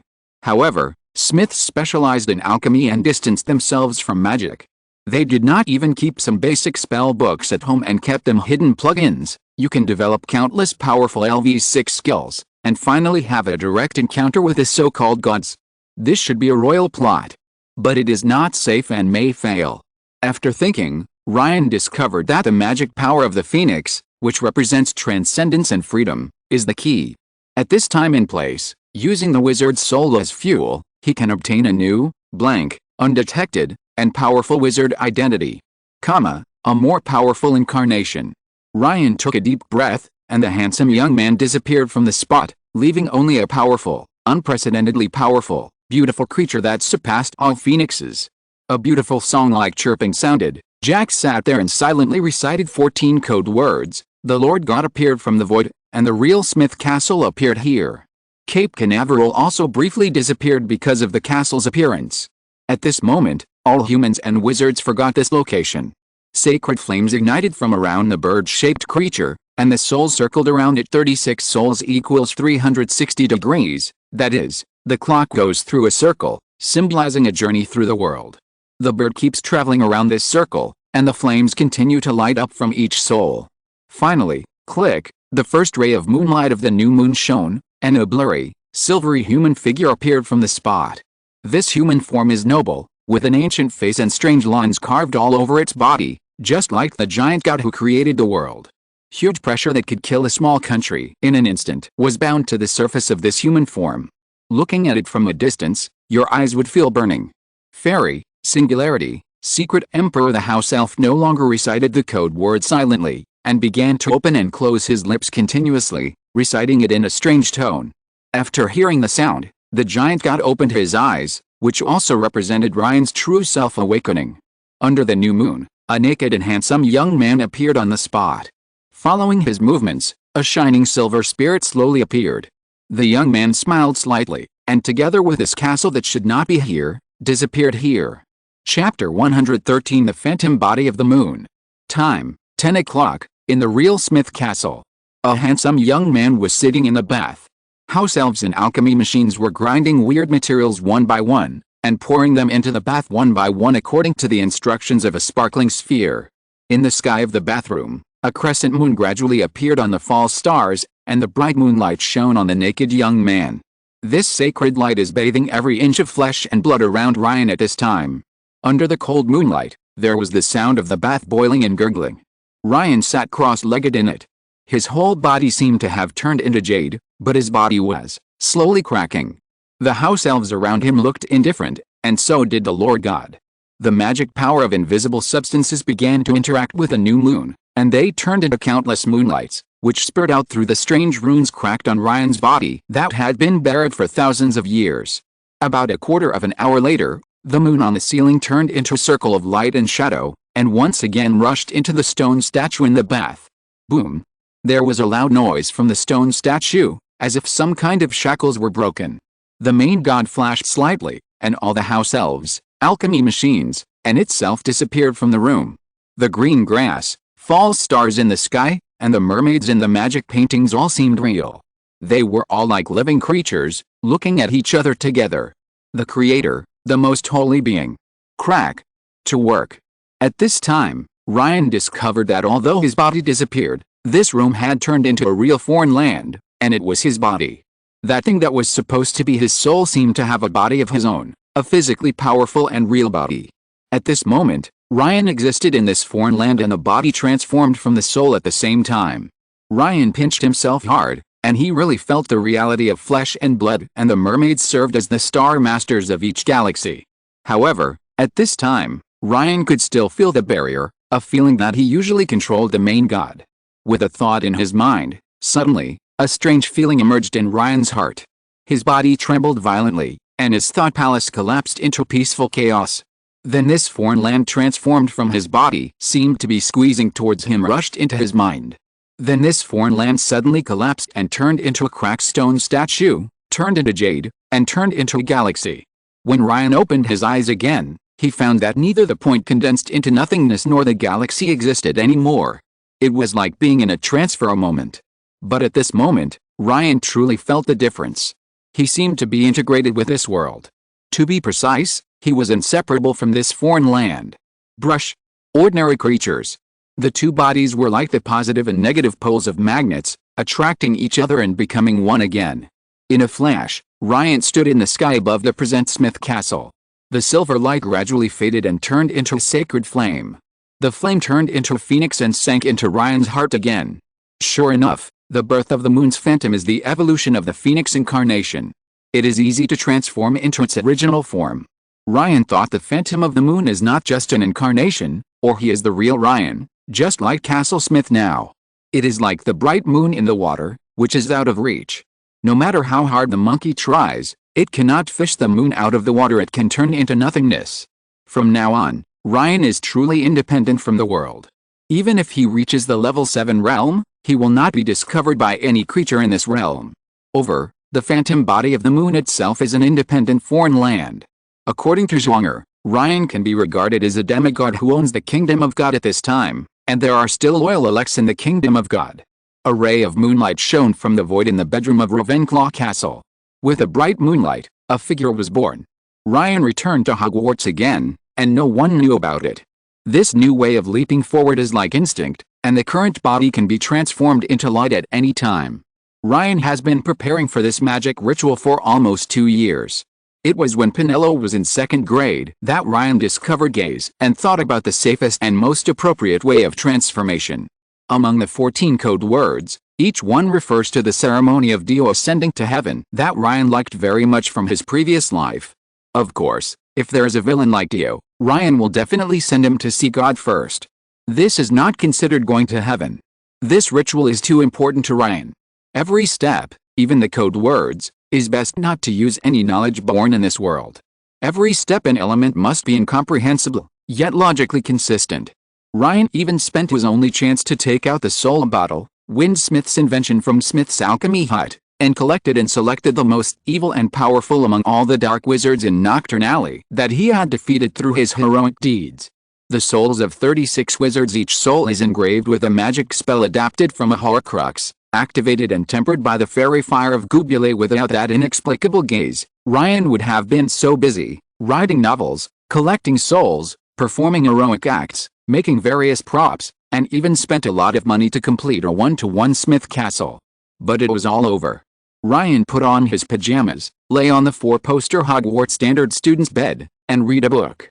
After a while, Ron, Harry and others also returned to the bedroom next to him about his plan to go to Diagon Alley to buy ones tomorrow, such as going to Flynn first. buy some ice cream at the soda fountain, go to the Quidditch supply store, buy some snacks, etc. Ryan listened to these words full of life's fireworks with great interest, and slowly fell into sleep. Chapter 114, Heading to Diagon Alley. Today is Saturday. Ron and Neville got up early in the morning. The other eaglets also woke up as soon as 8 o'clock out of inertia and couldn't fall asleep. Warm sunlight shines in the bedroom through the elegant arched windows hung with blue and bronze silk. At this time, everyone, except Ryan, was pestering Ron to check the long notes he had written last night. Long shopping list. Now it was still far from the agreed time. The group of people went to the Great Hall of Hogwarts to have breakfast. The auditorium at this time was sparse. Except for Ravenclaw, there were only a few students at the tables from other houses. Ryan couldn't help but complain. No wonder in the original book, in the college life from Harry Potter's perspective, there were so few scenes of Ravenclaw students didn't go to class. It's common to have breakfast. It was a day off, a time for students to bond with each other. At this time, the Gryffindor version of Harry was probably still asleep in the bedroom. After the meal, Ron, Neville, and anxious Harry, and several other freshmen joined who in the fun went to the Gryffindor Dean's office on the second floor. Of course, to be on the safe side and avoid Peeves, Harry sent the other freshmen back to the Ravenclaw common room before bursting out to the second floor. Before they even entered the door, everyone heard the conversation. "Molly, long time no see." This was the voice of Professor McGonagall. She said in a particularly soft and friendly voice. "Professor, yes, I have returned to Hogwarts after a long absence. I really want to go to Gryffindor Tower again. Hello to me first."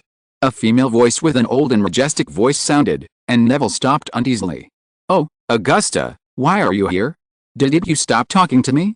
Ever since you failed the charms class and I had to excel," Professor McGonagall said mischievously. "Minerva, Molly is here." "You?" Neville's eyes widened and his mouth was so long that he could fit a fist into it. Harry and Ron looked at each other in confusion. "More than that, by the way, little guys outside the door, come in." Professor McGonagall took out her wand and waved it, and the door, creaked, opened. Neville twisted his hands nervously. Ron's ears blushed again. Harry was uneasy. Ryan was like a non-existent ghost, sitting in midair, propping up his chin with his hand, watching the scene with interest. Several other Ravenclaw freshmen who wanted to go to Diagon Alley together, for example, Michael, Terry, Anthony and others, seeing that the situation was not good, secretly bent down and retreated. "Harry, are you sending your friend here? Here's Peeves." McGonagall had obviously already learned about the power of Peeves' destroyer Harry. "Professor, I just want to ask, can we come together?" Harry quickly said his request before Professor McGonagall finished speaking. "Of course, it couldn't be better. I'm afraid it won't work. Maybe I will become a villain again. Mr. Potter has not received permission to leave Hogwarts. This is a rule. Potter, you heard what I said just now. I suggest you go back to the common room to have a good rest, or take a walk around Hogwarts on your day off," Professor McGonagall said with a stern face. Neville and Ron did not dare to talk to her. "Minerva, you are still so stubborn. What's wrong with taking a child to Diagon Alley? Don't you trust me and Molly?" An old woman with a hat with a stuffed vulture on top, wearing green clothes and carrying a large red handbag interrupted with a dissatisfied look on her face. She should be Neville's grandmother. There are only dark wizards breaking into Gringotts, and Potter doesn't have any important reason to go there, Professor McGonagall replied. Before she finished speaking, Harry beside her hurriedly said, "I just had a sudden impulse. I'm not going now." Then, about 10 minutes later, the Weasley twins and Percy also rushed over. "Mom, this isn't fair. George, please stop making trouble. Last time I saw you intimidating a first-year freshman." Percy frowned and said, and then his mouth was covered by Fred George one after another. "That's the Malfoy kid," George emphasized. Ryan was pleasantly surprised. It turned out that Malfoy had really been taught a lesson that day. It's a pity that Percy, who was nosy, stopped him. As for why Ryan discovered that he was George, it was not because Ryan used his extraordinary senses. Instead, Ryan discovered that among the twins, Fred was always the first to speak. Of course, in the original world line, he was also the first to die. "Mom, it's getting late, so we're leaving first, and you and Harry." The Weasley twins were like two flexible bludgers. Just when Molly Weasley was about to get angry and catch them, they took the first step. He ran away and pushed Percy and Harry to the side of their escape route. Within a minute, the figure disappeared. These two kids, really? Molly Weasley's eyes were on fire. "Neville, what do you have?" asked Grandma Neville. "This is gold galleons. My classmate asked me to bring something." Neville is behaving much better now, no longer shy on the surface, but Ryan can still see his clenched fists from behind. But Neville's grandma chose. She raised her eyebrows, and it could be seen from the curved corners of her mouth that she was obviously happy. "Mom, here's the list." "Contraband." Ron handed it over quickly. After another period of sighing, Harry excused himself while he was still there, so as not to end up alone with him and Professor McGonagall, looking at each other. Then, everyone in the room picked up a handful of sparkling powder from the box on the side, walked to the stove, and threw the powder into the flame. With a roar, the fire turned green and rose higher than Ron. Then, along with the sounds of Diagon Alley, everyone disappeared into the green fire. "Ryan, luckily I walk fast," Harry said to Ryan behind him. Harry didn't actually notice Ryan. This was Ryan's deliberate appearance. Since he completed the illusion of the moon, if he wanted to avoid a sharp wizard like Harry, he didn't have to disappear into the real Smith Castle like before. In the dimension where we are.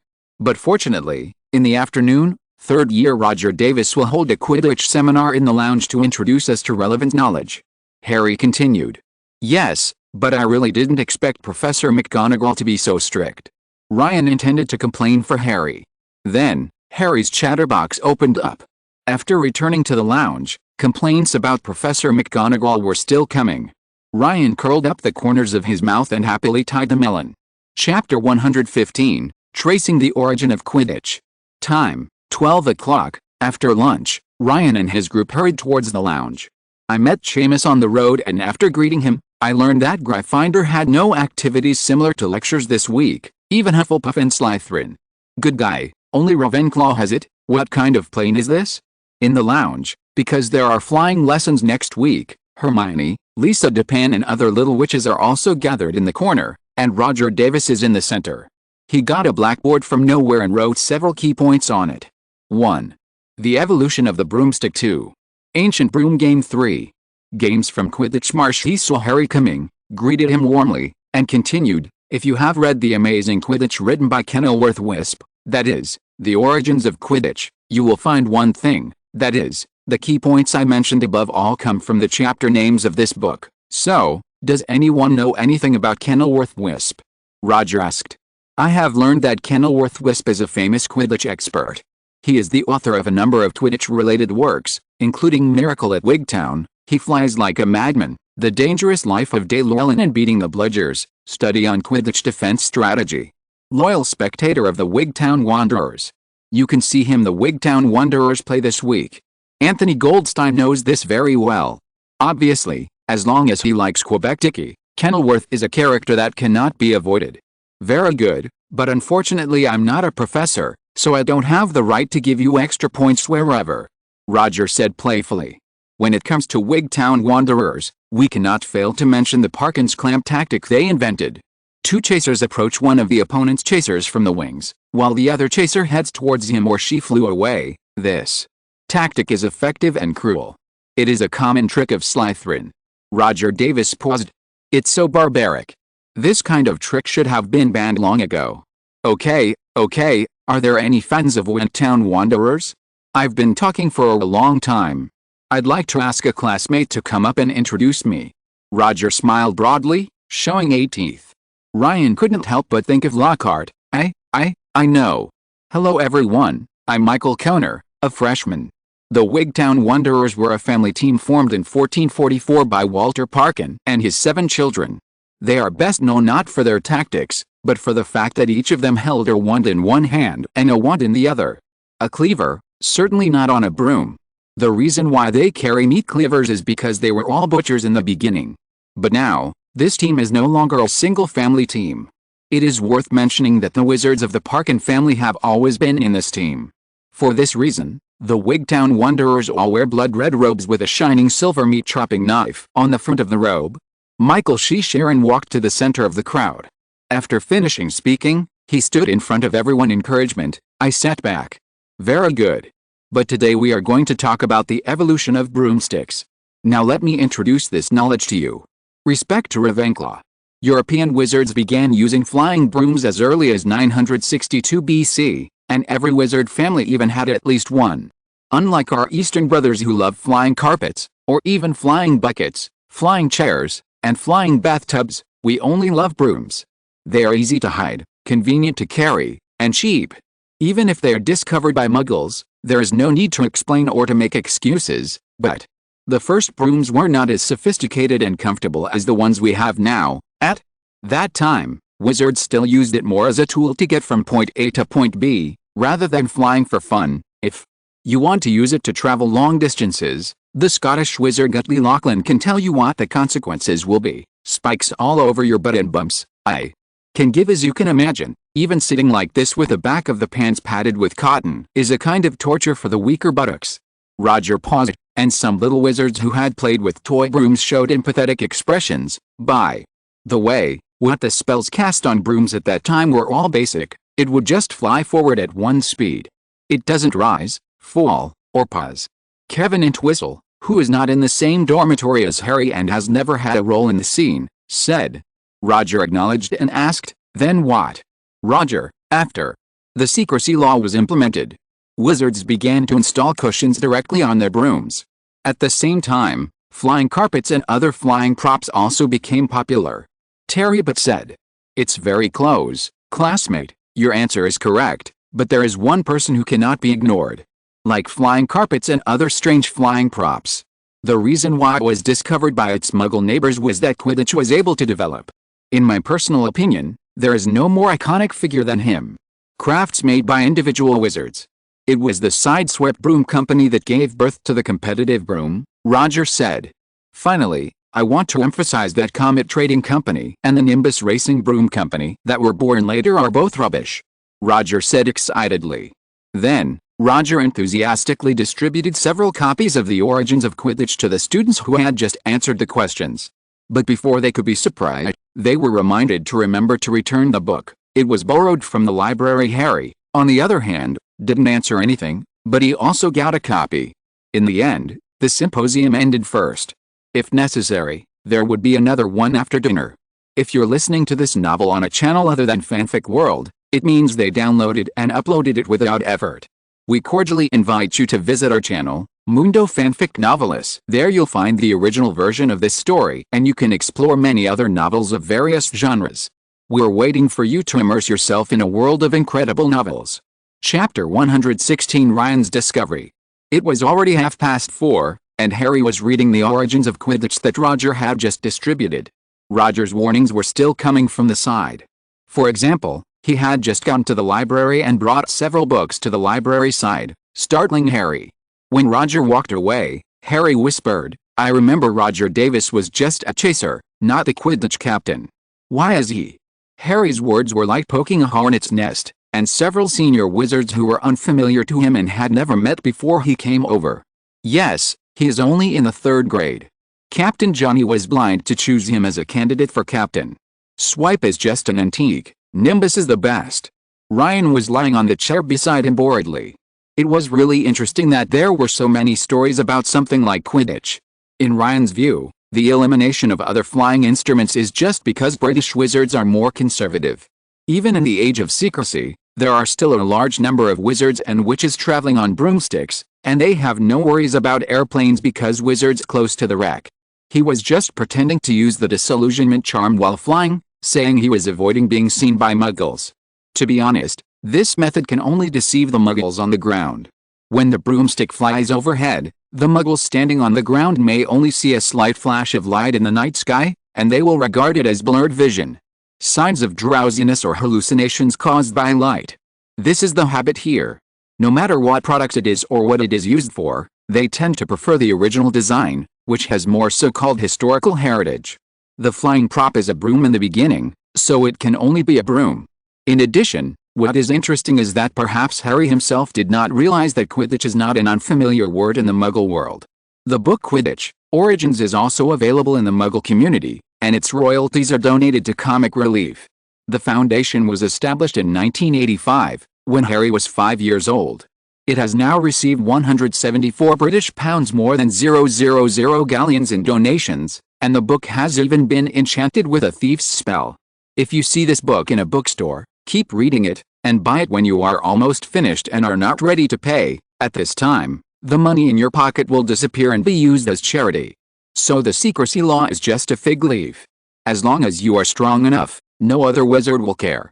Just like the establishment of this foundation and the publication of Quidditch Origins are also related to Dumbledore, but no cats or dogs came out to accuse Dumbledore of breaking the law.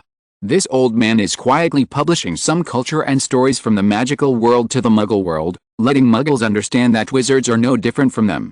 They are all the same kind who laugh when happy and cry when hurt.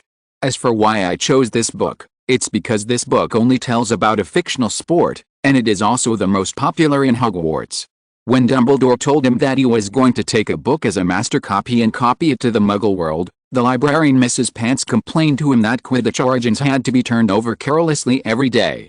The drippings were irritated and abused by everyone in Dumbledore's opinion. This was a compliment no matter which book it was, so he chose this book as the mother copy, and then removed some of the spells on it to keep it ordinary.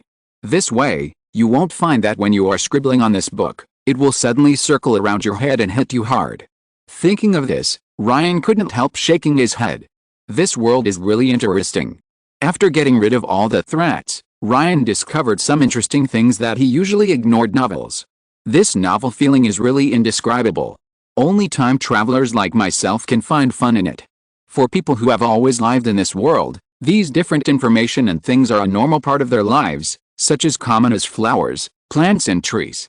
The senior student who had just complained about Roger Davis next to Harry had disappeared. Ryan had nothing to do and came to Harry's side and started reading together. It seems that there are so few flying wizards that this author would think so. Ryan thought world, unlike the movie version, except for Voldemort and Harry's 7th year Snape, so far wizards have not invented any spells that allow them to fly in human form without the use of any tools. The only ones who can fly freely are the few wizards who have transformed their animagus into winged animals. However, from another perspective, this book is also harmful. Its author is an expert in the field of Quidditch, but it is really shallow to assert at the beginning that no wizard has invented a flight-related spell. If Hermione read this book, she would probably be misled as well. In many books in the magical world, each author not only speaks in his own field, but usually adds his own superficial opinions at the beginning. These things are all restrictions, telling young wizards who should have unlimited potential that they cannot resurrect the dead or kill. It will make the soul impure, such and such magic is evil, etc. No wonder Hermione in the original world line denied the existence of the Elder Wand and the Resurrection Stone. As a know-it-all, while memorizing magical knowledge, she also became stubborn and did not know how to adapt. The spell of flying must have existed. The wizards themselves were originally powerful creatures like gods, and flying was just an instinct. No related spells have been handed down, but the wizards at that time could not imagine that the wizards in the future would be so weak. Flying still requires spells. Isn't it just a matter of having hands? Magic is a miracle that's just now. Ryan, what's wrong with you? Harry said, and he suddenly noticed that Ryan was, nothing. Harry, are you really saying there are no flight-related spells? Ryan asked. Definitely not. It's said in the book that no wizard has ever invented such a spell. Hermione, who was secretly angry and infatuated with Ryan, interjected the reason why there is no such spell is because it doesn't apply. If you fly by yourself, you won't be able to fly very far before you fall down from exhaustion. The levitation charm can make objects float, so why can't that object be ourselves?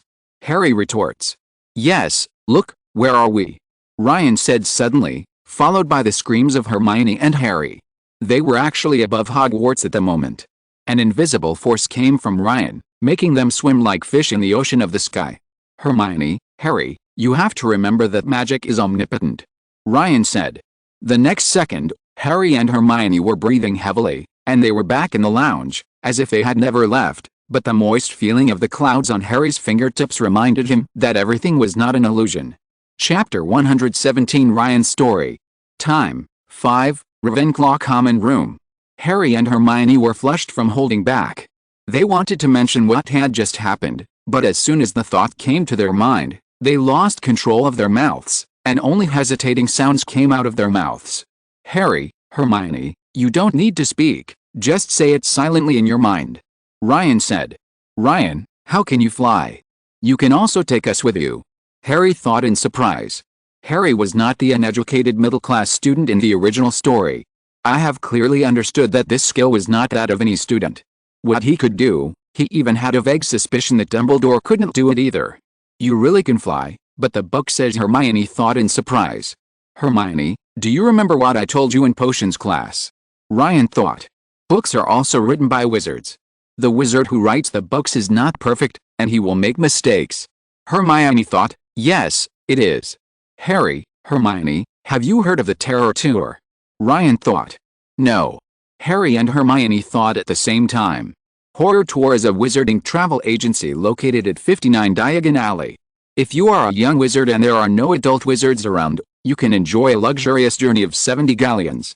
From the vampire castle in Romania, to the zombie trails in India, to Atlantis under the sea. Ryan thought. 70 galleons? Do wizards live under the sea? There is no such thing in the book. Hermione thought with a surprised face. Yes, I later discovered that there is a group of wizards living independently under the Bermuda Triangle. They do not want to be restricted by the secrecy law, but they do not want to do anything stupid like conquering muggles. After discovering the city of Poseidon, the god of the sea, they repaired the city with the help of mermaids, lived there in isolation, and attracted new wizards to join them on a terrifying journey. Ryan thought. Ryan, how did you leave? Harry thought in confusion. Contract, he has a contract, which is rooted in people's memory of Atlantis. He doesn't mind your departure because you can't reveal anything, just like you can't reveal everything just now. Contract? Then there will be no war in this world. Hermione thought innocently. The magic power of this contract itself is also limited. It is a contract rooted in the human heart. Not everyone yearns for that kind of life. It is inevitable that a large number of wizards will have doubts. When there are more such wizards, the contract will also invalid. Ryan explained to Harry and Hermione in his mind. True peace does not rely on everyone's efforts. Education, law, and administrative means are all indispensable. Lane thought. So, Ryan, did you learn your magic there? Hermione thought, yes, I'm going to Atlantis next weekend. Are you going? Ryan asked, okay. Hermione and Harry thought together. At about 6 o'clock, Ron and Neville walked into the lounge with happy steps, holding 2 packages in their hands, filled with the things they promised to bring. Ron, you are finally back. I almost couldn't bear it and wanted to go to the auditorium to eat. Brown-skinned Terry Butt said. Harry, look, my new wand, 14 inches, willow wood, unicorn hair. After Ron distributed the things, he took out the wand and handed it to Harry carefully. Mine is cherry wood, unicorn hair, 11 inches, the same length as yours, Harry, and Ryan's too. Expect Neville to secretly notice him and his wand. But it's really interesting that the 3 children in the prophecy all have 11-inch wands. Ron, your wand is so long. It's 14 inches, which is only 2 inches shorter than Hagrid's. Harry sighed as he fumbled with Ron's wand. What Harry didn't know was that the normal length of a wand was 9 to 14 inches. Shorter than 9 inches and longer than 14 inches, it means some extraordinary characteristics and defects. Just like Ryan's father, George Smith, the wand was only 6 inches, and his magic was extremely unstable and full of explosive power. His death was also caused by an explosion, and Rubeus Hagrid, a giant wizard hybrid stone Hagrid, the thunderstorm born of the Hagrid family, Hercules, the king of the Forbidden Forest, the controller of giant creatures, the mentor of the Dark Forest, the liberator and the descendant of the Dragon Lord, has the talent of a 16-inch wand worthy of him. However, why did Ollivander let Harry try a 7-inch maple wand? Because Harry was short-sighted and thought he had some defect. Wait, why does this bad old man Ollivander emphasize the material and length of Hagrid's and his father's wands? Ryan has recently discovered that Ollivander does not mention every wizard's wand material. Damn it, he can't secretly curse people through the length? Ryan's divergent thinking suddenly thought of the superstitious relationship between holly and oak. In a sense, it is quite right. Sirius was the oak wand, and was cursed by Bella in front of Harry, who had the holly wand. Harry also died in a real sense once, in the Forbidden Forest, with Hagrid of the oak wand at the scene. When Harry was a baby, Sirius was impressed by him, and was almost killed by a Dementor when they met again later. When Harry, a baby, Met Hagrid, he was immediately sent to his aunt's house and suffered a miserable childhood. In the first grade, Hagrid almost went to jail because of the dragon eggs. In the second grade, Hagrid was finally sent to Azkaban by Harry. In the third grade, Hagrid made teaching mistakes again, and if it weren't for Dumbledore, he would have lost his teaching position. In grade 5, he was discovered by Rita Skeeter and announced his identity as a giant hybrid. In grade, he was kicked out of school by Umbridge. Oops, but that's probably not true. At least Harry's 6th and 7th year Hagrid didn't do much. It couldn't be that he got used to it and then turned against Harry. Ryan thought carefully, shook his head, followed Harry, and everyone went to the auditorium to start dinner time. Along the way, Ron and Neville couldn't stop groping for their wands, as if they were trying to get the oil out of them. Even when they met Malfoy, Ron was no longer in the mood to provoke, and even gave him a friendly smile. This made Malfoy, who was still shy about the previous confession incident and wanted to retreat, look confused. Then he accidentally looked at Harry and ran away as if he had wings on his legs. Ron, tell me, how should I treat Malfoy in the future? Harry Ninan said. What? Malfoy? He was just here. Harry, don't ask me about this. I really want to say that he is an evil guy, a bad guy, but he has exposed himself before, and I didn't expect that he is such a strange guy. Eat first, I'm hungry. Ron rubbed his stomach. Okay, said Harry. Thanks to FW999 for the monthly ticket, other classmates for the recommendation, and the classmates who subscribed after seeing this message. Greek letter epsilon, Greek letter omega, colon. Chapter 118 Roger Davis on the rescue. At 7 o'clock, in the Ravenclaw common room, Ron was talking excitedly about his trip to Diagon Alley, saying that he had obtained Ollivander's ancestral wand. The most wonderful thing was that everyone was eager to know what happened to Ron in the wand shop, which meant that for the 4th time in his life, Ron, like Harry, became the center of attention. The first time was when I just got the Skywalker gold card, the second time was when someone mentioned it when I got off the train, and the third time was when I just started school, when I was surrounded by crazy people, and countless students thought about it with gold galleons. Get the devil's passport from him, the rarest of the gold cards. Harry, who had heard the full story at first, noticed that Ron told the story over and over again, slightly different each time. At first, what he said seemed to be true, at least it was consistent with Neville's statement. In Ollivander's wand shop, he was called a picky customer by Ollivander, and he tried more than 10 wands before he found the one he wanted best suitable. However, an hour later, Ron told an epic and mysterious story about how he was welcomed by the wands. When he arrived at the store, all the wands trembled slightly and greeted him. Ron has become very eye-catching, and many Ravenclaw students who are curious about the wand approach enthusiastically, wanting to study this ancient wand. And Ron is worthy of being the enhanced version of Ravenclaw Ron. His 14-inch, willow, and unicorn hair wand is indeed almost exactly the same as the wand in the Dusty Window in terms of appearance. Wizards had curiously seen the wand in the Dusty Window, and joined in among the crowd there because of his lecture, and then he gave a smile that he thought was charming. Ouch! Ryan, who was watching Ron make a fool of himself, couldn't help but want to vomit. He couldn't imagine how Roger Davis, a handsome guy, could have such a greasy smile on his handsome face. Sure enough, an interview I saw in my previous life was true. Actors, especially handsome actors, should never act in their most handsome mood when acting. Don't deliberately look at the camera and treat yourself as an ordinary person. Only in this way can you fully express yourself. The failure case Wong Mauman is a clear example. Very good. I didn't expect that so many students would be so interested in my lecture this afternoon.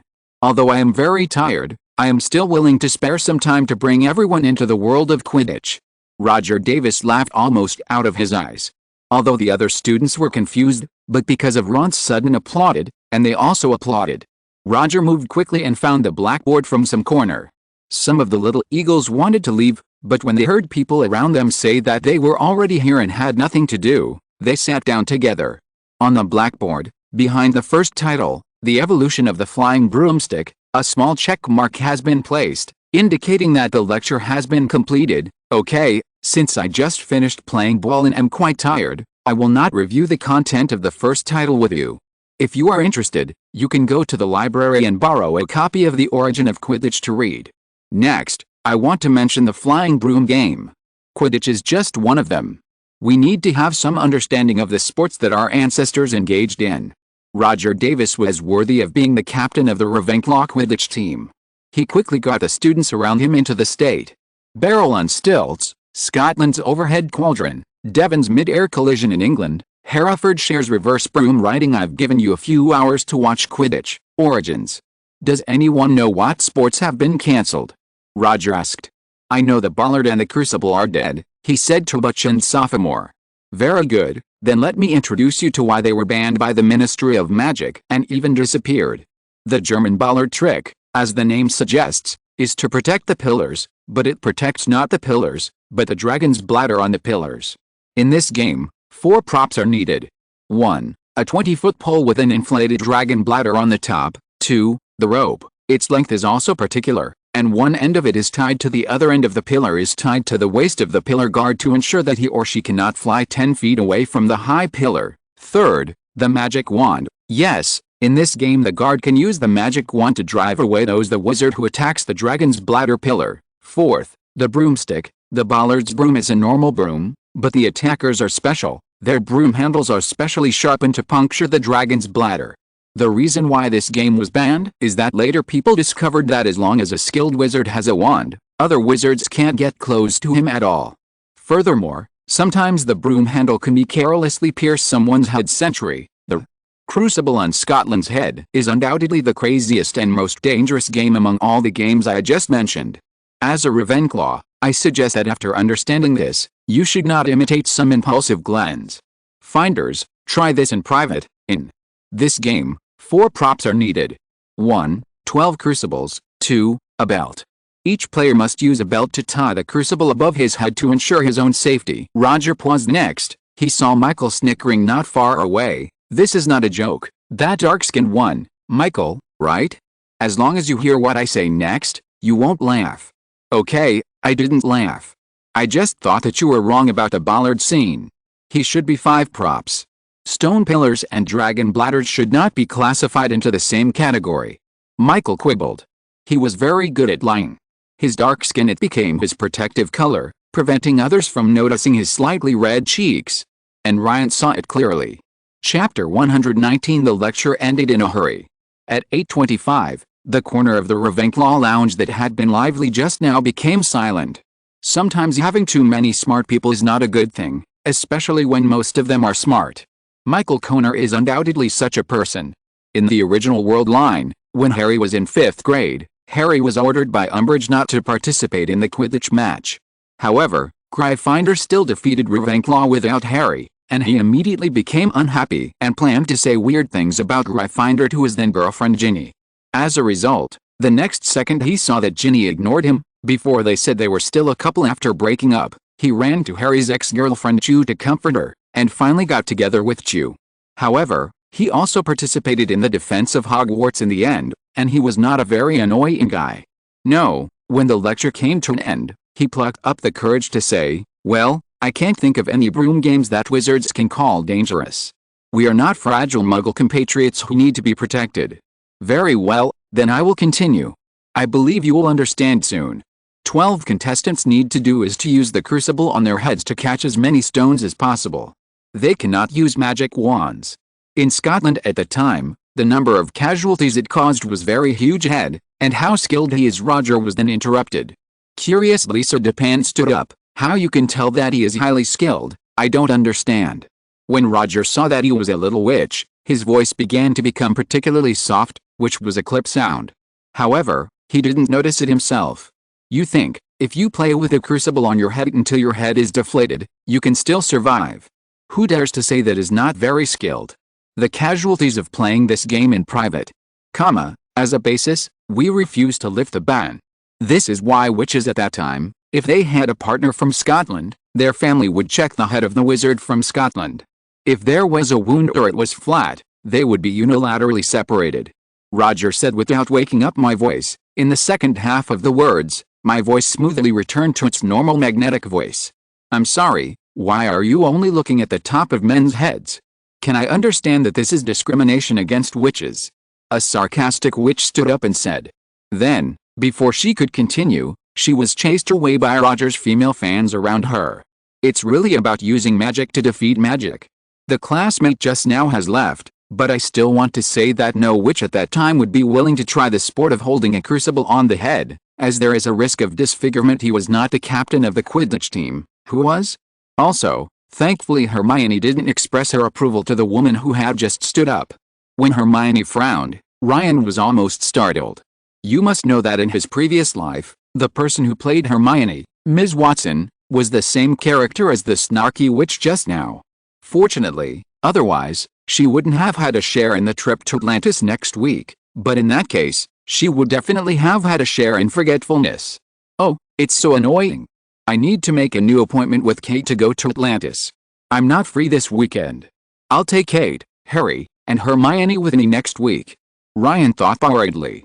After Roger was flushed, although everything was taken care of by the female fans, he still decided to end today's lecture quickly.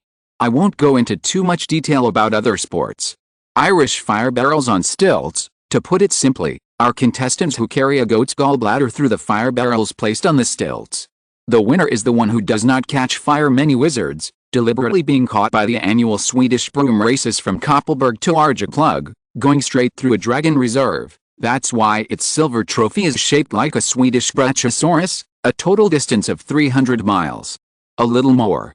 Now this event has become an international event, and wizards from all over the world gather in Koppelberg every year to cheer for the participating athletes, and then appear in Arjeplog to congratulate the victors. Devon's mid-air collision is to try his best to knock down other opponents. The Quidditch batters probably come from this. I doubt that the guys in Slytherin are all from Devon. The Herefordshire broomstick is to ride a broomstick upside down and hit the bladder back and forth with the spiked end of the broom between a circle of hedges. Roger spoke at a very fast speed like a machine gun, briefly mentioning all the sports left in history, and quickly got out of the way. It must be that he is afraid of saying something he shouldn't say, which will lead to him being dissed again. Ron on the side breathed softly. Fortunately, there is Roger Davis, but why didn't he talk about my favorite Chudley artillery team? They are not outdated. Then Ron suddenly stood up again. Let us all cross our fingers and look forward to the most glorious moment. The slogan of the Chudley artillery, before it expires, is that we will conquer everything. However, there was silence all around. There was only the sound of rustling books, and there was no response as Ron imagined. Shut up, Ron. Let's not talk about the wand. You dare to talk nonsense while I'm still here. Although the Cannons have won the League Cup 21 times, that was all a century ago. Neville suddenly said. It's not a century. The last time was 1892. It's only 1991 now, 1 year shy of a century. I swear, this year's League Cup will definitely go to the Chadley Cannons. Ron said angrily. Then, Ron and Neville didn't say a word until they went to bed at night, which was a real eye-opener for Ryan. Chapter 120 Draco Malfoy's Autobiography. Draco Malfoy? I'm a noble Slytherin. I have never believed that any wizard would dare to refuse Malfoy's friendship, even if he is the savior, not even Harry Potter. The story begins on July 7th, when my mother went to buy books for me, leaving me alone in Madame Malkin's robe store. This was the first time I left my mother, which is a bit shameful to say. I almost peed my pants, and my face lost all color. Fortunately, at this time, a little wizard came wearing ill-fitting clothes. The styles are very trendy, but the only drawback is that they look older. Maybe he's like the annoying Weasley, too poor to wear old clothes, or not favored? I condescended to ask him a few questions. What was bad was that he couldn't answer the first few questions. Could he be a mudblood? Fortunately, the last question confirmed for me that his parents are wizards control. I even confided in my opinions about others, such as that rude Hogwarts servant. Hey, this guy actually refuted me and confided in me his opinions. Hi, very smart and so on. Great. This caught my attention. However, I quickly put this guy behind me. Finally found the Weasley family car. Then, fate made me and that guy meet again. I almost forgot my purpose and only knew to send a formal invitation to that guy. The poor guy from the Weasley family interrupted everything, and I even flew out for some reason. Still depressed for some reason, I discovered that that guy was Harry Potter. Haha, you are indeed a friend that Draco Malfoy values for me. I am amazing. What makes me even more happy is that Harry Potter actually entered Ravenclaw instead of Gryffindor, so I don't have to worry. No, it's not right. If he is Gryffindor, I will go with him. Break off. However, It is a pity that poor guy Ron Weasley also entered Ravenclaw. Is he a super bubblegum? Damn guy. Then, the darkest time in my life occurred. That day, September 9th, Monday's herbology class, I once again invited Harry Potter to become my friend, and I even introduced my name completely. However, Ron Weasley actually laughed at my name. I am noble and have the name of a dragon misfortune. However, the sloppy professor in the herbology class puts a stop to this. I thought that I would always maintain my hatred for Potter. However, our dean, Professor Snape, my father's friend, blatantly brought a guy who looked more like a pig than Crabbe or Goyle. With the help of the Sorting Hat, I began to learn that Harry Potter actually lived a life worse than that of a house elf. Damn it, Dumbledore, he must be afraid of Harry. Harry has a personality that even Peeves has. Don't dare to get close to his magic. So, he was so easy to deceive, so easily led astray by Weasley's guy and Dumbledore's thugs.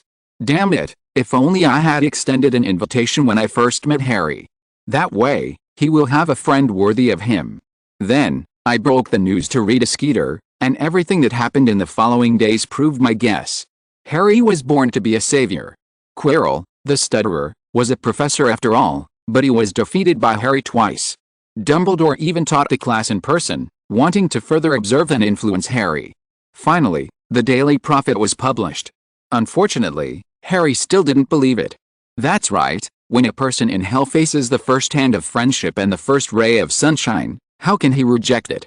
However, I was still very angry. The Weasley twins dared to threaten me. Weasley family, that Percy. I was angry, challenged Peeves, got beaten, and was saved by Bloody Baylor. Can't escape it, I have to meet Harry again.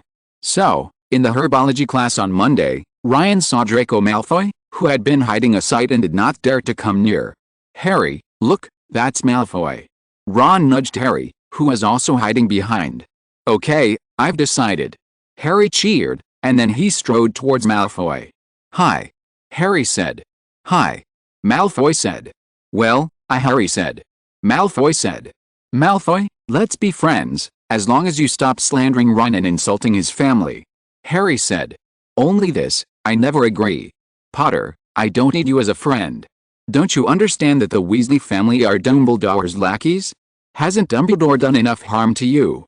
Potter, what do you think? Malfoy said harshly. Child, what are you doing? Professor Sprout asked alertly. This is not the first time. These two guys will always cause trouble in the herbal medicine class. Even with Professor Sprout's kindness, he had a bad temper and couldn't help but put on colored glasses towards the two of them. No, Professor. Draco and Harry said in unison, and then they laughed in unison, and all the barrier seemed to disappear in this smile. When Harry returned to Ravenclaw's side, Draco Malfoy waved his hand for the first time. Draco, do you agree? Crabbe asked doubtfully. This guy who originally bullied Malfoy after gaining power in the world line, set fire to him and burned himself to death is indeed not as stupid as he looks on the outside, although he is also very stupid. But he also clearly saw the change in Draco's attitude. Nothing, this is Harry Potter. Draco Malfoy answered the question. Chapter 121 Harry Potter at Hogwarts. Recently, Ryan felt that there was a strange atmosphere permeating the members in the bedroom. The first is Ron and Neville. Ever since Neville publicly questioned the Chudley canon last weekend, the two of them still haven't said a word to each other until now. As for the politically correct trio of Anthony, Terry, and Michael, Jewish, Indian, and Black, the three of them are even more eerily inseparable.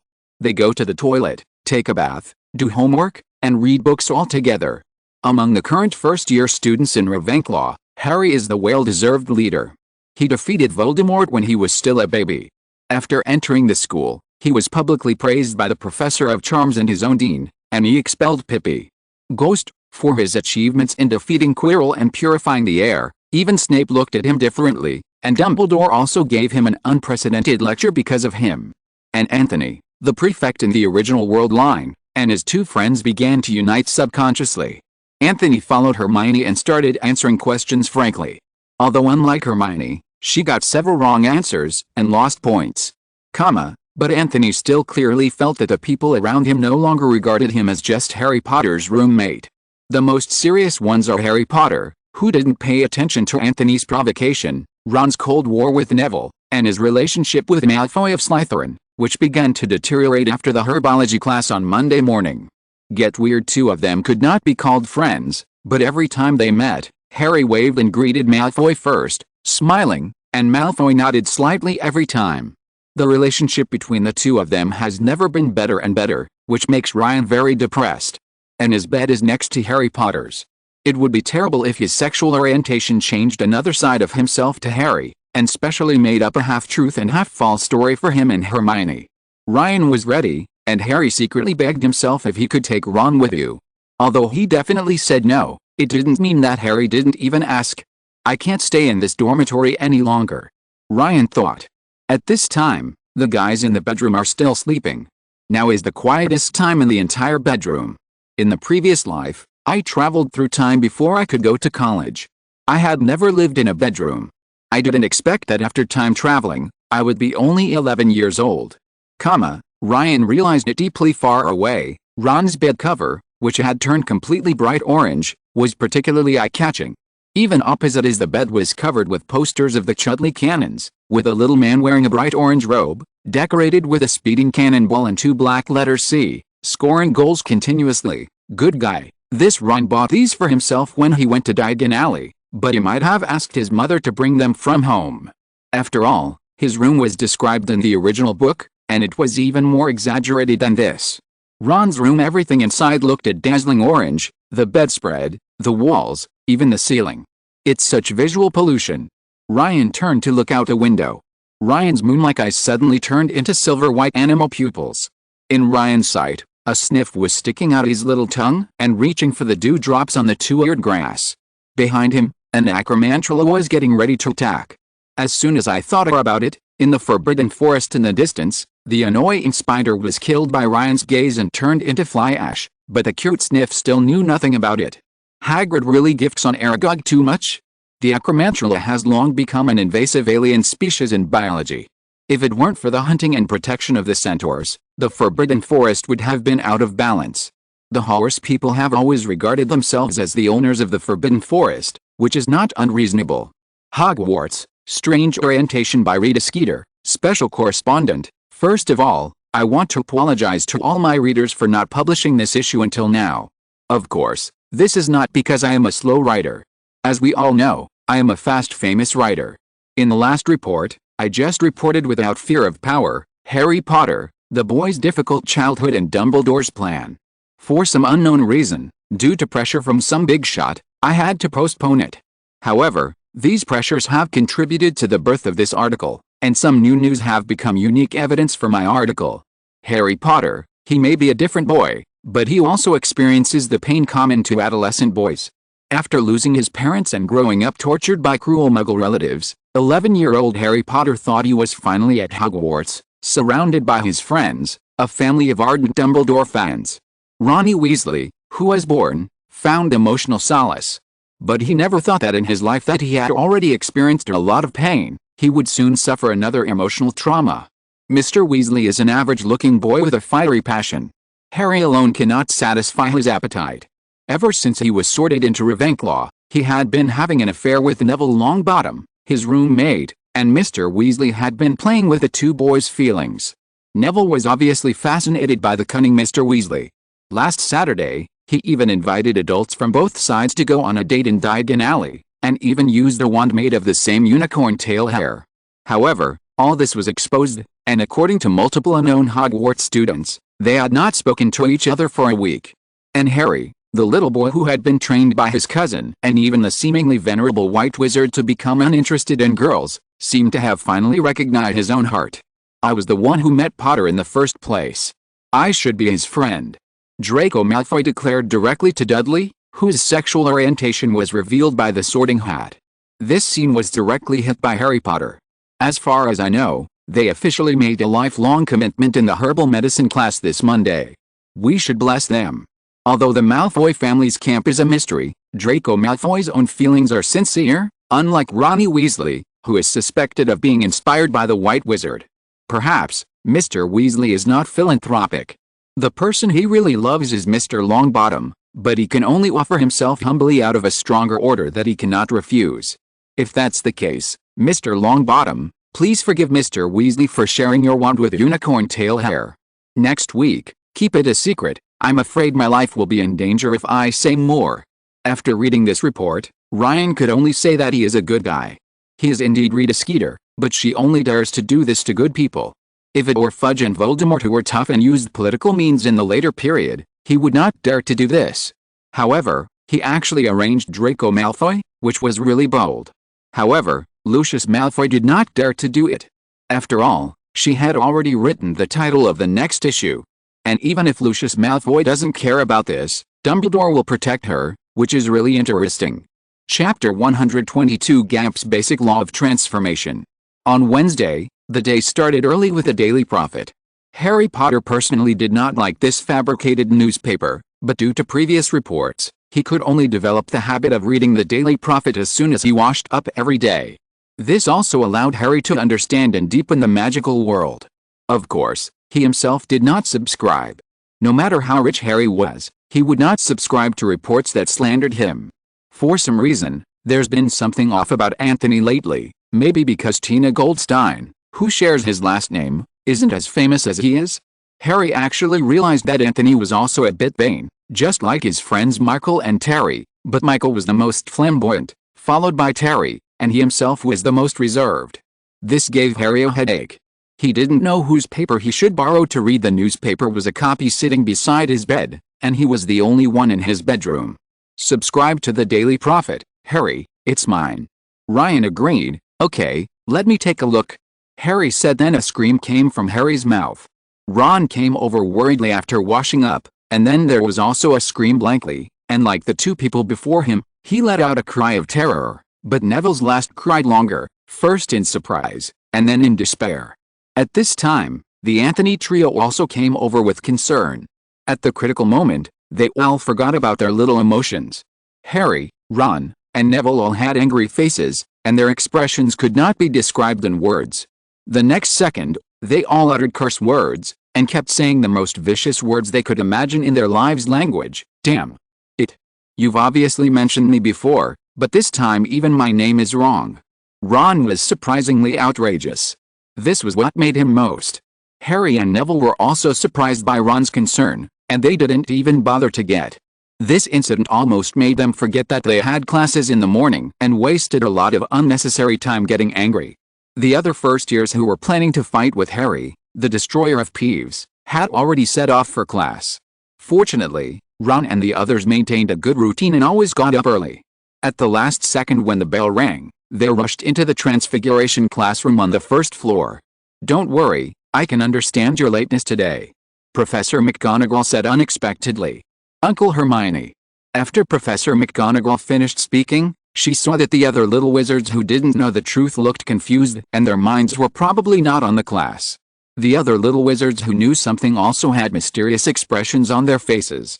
Well, if I don't finish this topic, I guess you won't be able to attend the class. Report is full of ridiculous and unfounded conjectures. I hope that after watching it after class, you won't be suspicious of your classmates. Okay, let's go to class.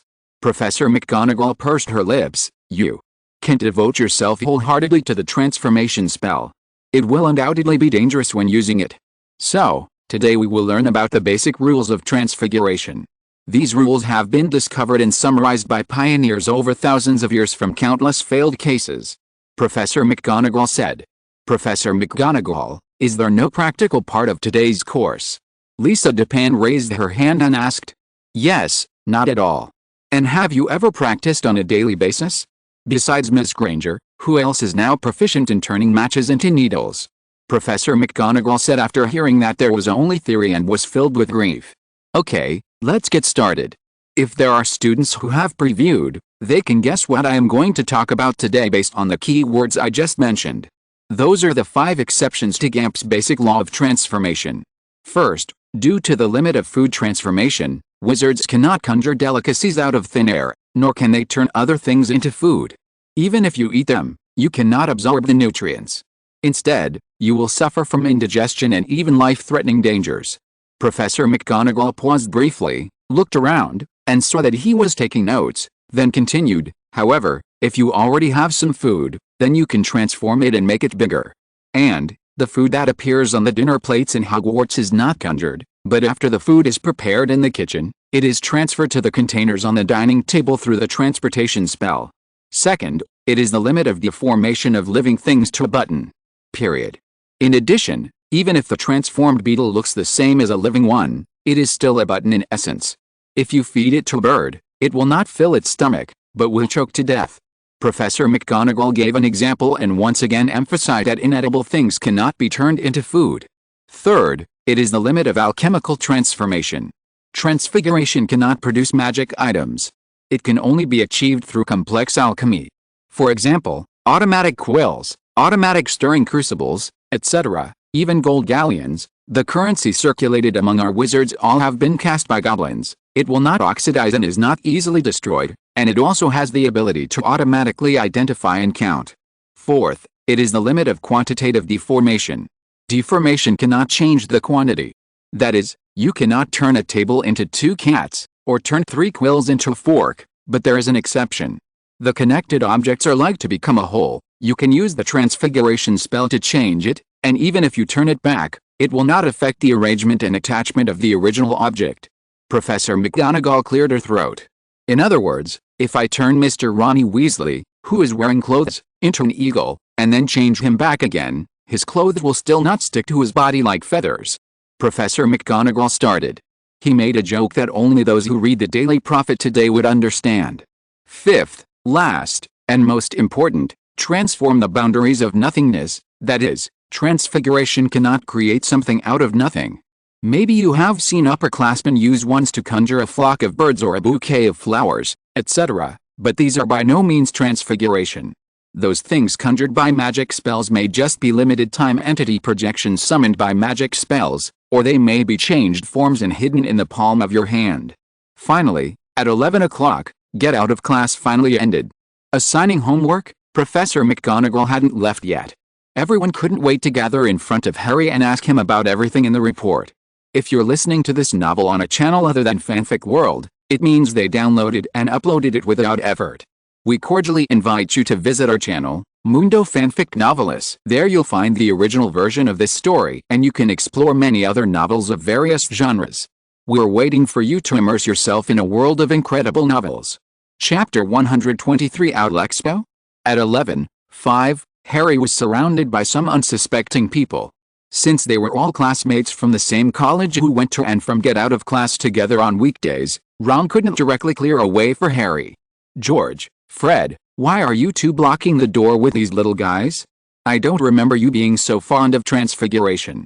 Professor McGonagall opened the door and saw that the classroom was completely surrounded, so she took Fred and George took the lead in the front. Also, don't you want to eat? If you go to the auditorium now, you can still choose a good seat. Finally, with the help of Professor McGonagall, Harry and others broke out of the siege. However, even when they arrived at the auditorium, they discovered that everything was just the beginning. Harry, let's finish eating quickly and rush back to the lounge, Ron said, and Neville quietly beside him. Ron looked in the direction that Harry was pointing. There were owls one after another. They kept flying over and landed on the plate in front of Ron. The people on the side quickly removed the food around them. In less than 10 minutes, Ron's desk was crowded with owls, including snowy owls, pied-headed owls, red-horned owls, long-striped little owls, the most common eagle owl in Europe, and even muggle-born owls. The laughing owl was considered extinct by scholars in 1914. Now, it was like an owl fair was opening in front of Ron, and not far away, the Slytherin table was also the same in front of Malfoy. Damn, what the hell, Ron said, taking the letter from the smallest flower-headed owl in front of him, and reading it. Damn, what is this? He said angrily, his ears red. What's going on? Said Ron. This is absolutely ridiculous. He pushed the letters to Harry, and Harry saw that it was not handwriting, but seemed to be made up of cut out of Wizarding Weekly. A stream of yellow-green liquid sprayed onto his hands, giving off a pungent smell of gasoline, and large yellow blisters immediately appeared on his hands. Undiluted slime tubes have pus. Fred said.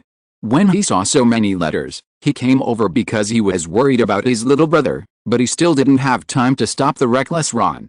I picked up the envelope carefully and smelled it. Malfoy, who was on the Slytherin table, asked Crabbe and Goyle to put on dragon leather gloves and check each letter. As time went by, his pale face could not stop becoming rosy. "Damn it!" Ron shouted, tears bursting out of his eyes. He picked up a napkin and wiped the pus off his hands, but his fingers were covered in thick, painful sores that looked like he was wearing a pair of thick, knotty gloves. "Harry, I'll take Ron to the school hospital." During his afternoon charms class, you explain the situation to Professor Flitwick. George took out his wand and petrified them all to prevent Ron's actions from causing more pain and injuries to his hands. And then cast an unpopular magic on him, zombie floating, a magic that makes the human body move, usually used to transport the human body. Fred and Percy followed closely behind. Penelope was confused because she was a class leader, but her speed was not as fast as that of several junior students. However, Percy was not able to catch up either, so he was more or less a class leader. Penelope smiled awkwardly at Ryan, turned around and chatted with Kate as if nothing had happened. But Kate, the most gossip-loving person, didn't even look here. That's right. She agreed to go on a date to Atlantis last weekend, but was cut off by Ryan, and she also had to bring the light bulb Harry and her suspected love rival Hermione. Go. It is inevitable for her to behave like this. Ryan had no choice but to take out his killer weapon again, the thinking game he had built in his mind. This afternoon, his thoughts were going to work again. Harry and Neville looked at each other in confusion. The looks from the people around them made them forget about eating. They picked up a plate of food and rushed towards Ravenclaw's tower. It wasn't until 1:15 in the afternoon, when class was about to start, that Harry and Neville came out of the dormitory and ran towards the charms classroom on the 4th floor. Far from class time, the familiar school bell rang again, and Harry and Neville stepped on them again and entered the charms classroom. "Don't worry, I can understand your lateness today." It was the familiar opening again, with the same lines from Professor Flitwick and Professor McGonagall. After hearing the good news, Harry and Neville were not happy at all, and both of them showed masks of pain. Especially Neville, he is the only child of the Longbottom family. It was a surprise that his grandmother did not come to Hogwarts at noon today. However, what Neville didn't know was that his grandmother Augusta Longbottom did almost rush to Hogwarts. However, Professor McGonagall, who already knew the character of his classmate, wrote a letter before class. Only then did Grandma Neville stop her action. However, Neville would have a hard time in the next week. He had not received a letter and he would spend it in invisible fear. He was in control of the overall situation. This was what Ryan, who had been eating from multiple perspectives, thought. "By the way, I already know about Ron," Professor Flitwick continued, making Harry, who had just remembered this matter, shut his mouth again. "Today we are going to learn the Levioso spell, levitation spell, but when we talk about it, we have to mention the locomotor spell, movement spell. Their effects are to lift objects into the air and to make the cursed objects move under the control of the caster. They combined together form the levitation charm. Well, today is September 1991, 9. You will probably learn this spell before Halloween next month, which is October 11th. Professor Flitwick paused, frowned, and calculated the date. Today one of the Weasley twins used Mabulacorpus incantation, which is very useful, but this spell is only used to move human bodies. But please note that this kind of movement has nothing to do with whether the person being cursed is conscious or not. So, don't use this spell on anyone casually. The spell is, Mabulacorpus, floating zombie, pronounced like Maubil corpus. Harry couldn't help but feel a little confused when he heard that Professor Flitwick had clearly ordered not to use this spell, but still taught it in detail. Ravenclaw is like that. Knowledge itself is not wrong. If it were Professor Dumbledore, he would probably mention this spell once at most. Ryan said. Chapter 124 The Crowded School Doctor's Office. In the charms class, Harry was stunned in his seat by Ryan's sudden words. His voice was clear and full of boyish quality. The pitch was not high, but it gave people a convincing feeling. What surprised Harry even more was that the students around him, including Professor Flitwick, seemed not to hear him. This was different from before. Ryan's words were ignored by him. As the greatest white wizard, Dumbledore was a figure that others talked about. For example, Harry heard Lisa Dupin mentioning in a conversation with Hermione, "I dare say that only people in my family can know this curse, and even Dumbledore doesn't understand it." When Ron heard this, he interrupted the conversation in a disgraceful manner and kept asking Lisa what the curse was. Ron sometimes did homework and was not so active in studying, but he was extra serious in strange places, such as trying to find ways to collect chocolate frog cards, collect Chadley artillery posters, and this time, pester Lisa so much that she almost couldn't help but escape into the girls' bedroom. Finally, Ron learned from Lisa that it was a curse passed down from her mother that was passed down from daughter to son, and its function was to remove acne. "Ryan, what's wrong with you?" Harry also tried to speak loudly. In his opinion, Ryan must have used some kind of magic spell to silence the voices around them. "Harry, if you are worried about Ron, I give you permission to check it out, but in your free time later, you have to ask me to make up for the content of this lesson. Of course, I don't recommend that you go. The scandal between you and Mr. Weasley has spread everywhere because of Rita Skeeter. If you go, I'm afraid it will get worse." Professor Flitwick was concerned said, "Professor, the best way to stop a rumor is not to avoid suspicion, but treat it as if it doesn't exist and is just a joke. As long as we don't take it seriously, others will lose interest in this aspect sooner or later." Harry wanted to admit directly that he was just careless and not because of Ron, but after hearing Professor Flitwick's words, he forgot knowing what he wanted to say. He retorted, "Very good, Harry, I didn't expect that I was taught a lesson by one of your students. So, go ahead and remember to come find me later." Flitwick stood on the pile of books and waved his hand. Okay. Harry didn't expect this, so he had to bite the bullet and said. Harry looked at Ryan, only to see Ryan reading the book nonchalantly, as if this had nothing to do with him, but the slightly raised corners of his mouth undoubtedly exposed this. Harry knew that Ryan had the magic power to go out with him without being discovered, but seeing that Ryan had no intention of leaving together, he had to pack his school bag and pretend to take him with him. At this time, Neville stood up and said, "Harry, I will help you take these things of yours to the Defense Against the Dark Arts class." Harry showed a grateful look, but if he would be suspected of disturbing the class if he continued to linger, he had no choice but to leave without saying a word and not looking back. In this way, Ryan has been staying in the Charms class, but based on Ryan's current thoughts, even if Harry's not on the Charms classroom, as long as he is still in Hogwarts, he cannot escape his gaze. Oh, in this case, wouldn't I be just like my unknown ancestor? Ryan thought, rubbing his chin. Next, it temporarily switched to Harry's perspective. Harry left the Charms classroom and walked towards the school doctor's office on the second floor. However, after Harry waited for a long time, the stairs to the third floor of the fourth corridor turned around, and when he was about to go downstairs, he subconsciously glanced at the restricted area on the fourth floor, only to see Professor Quirrell push open the door with a pale face. It is also completely different from its usual submissive appearance.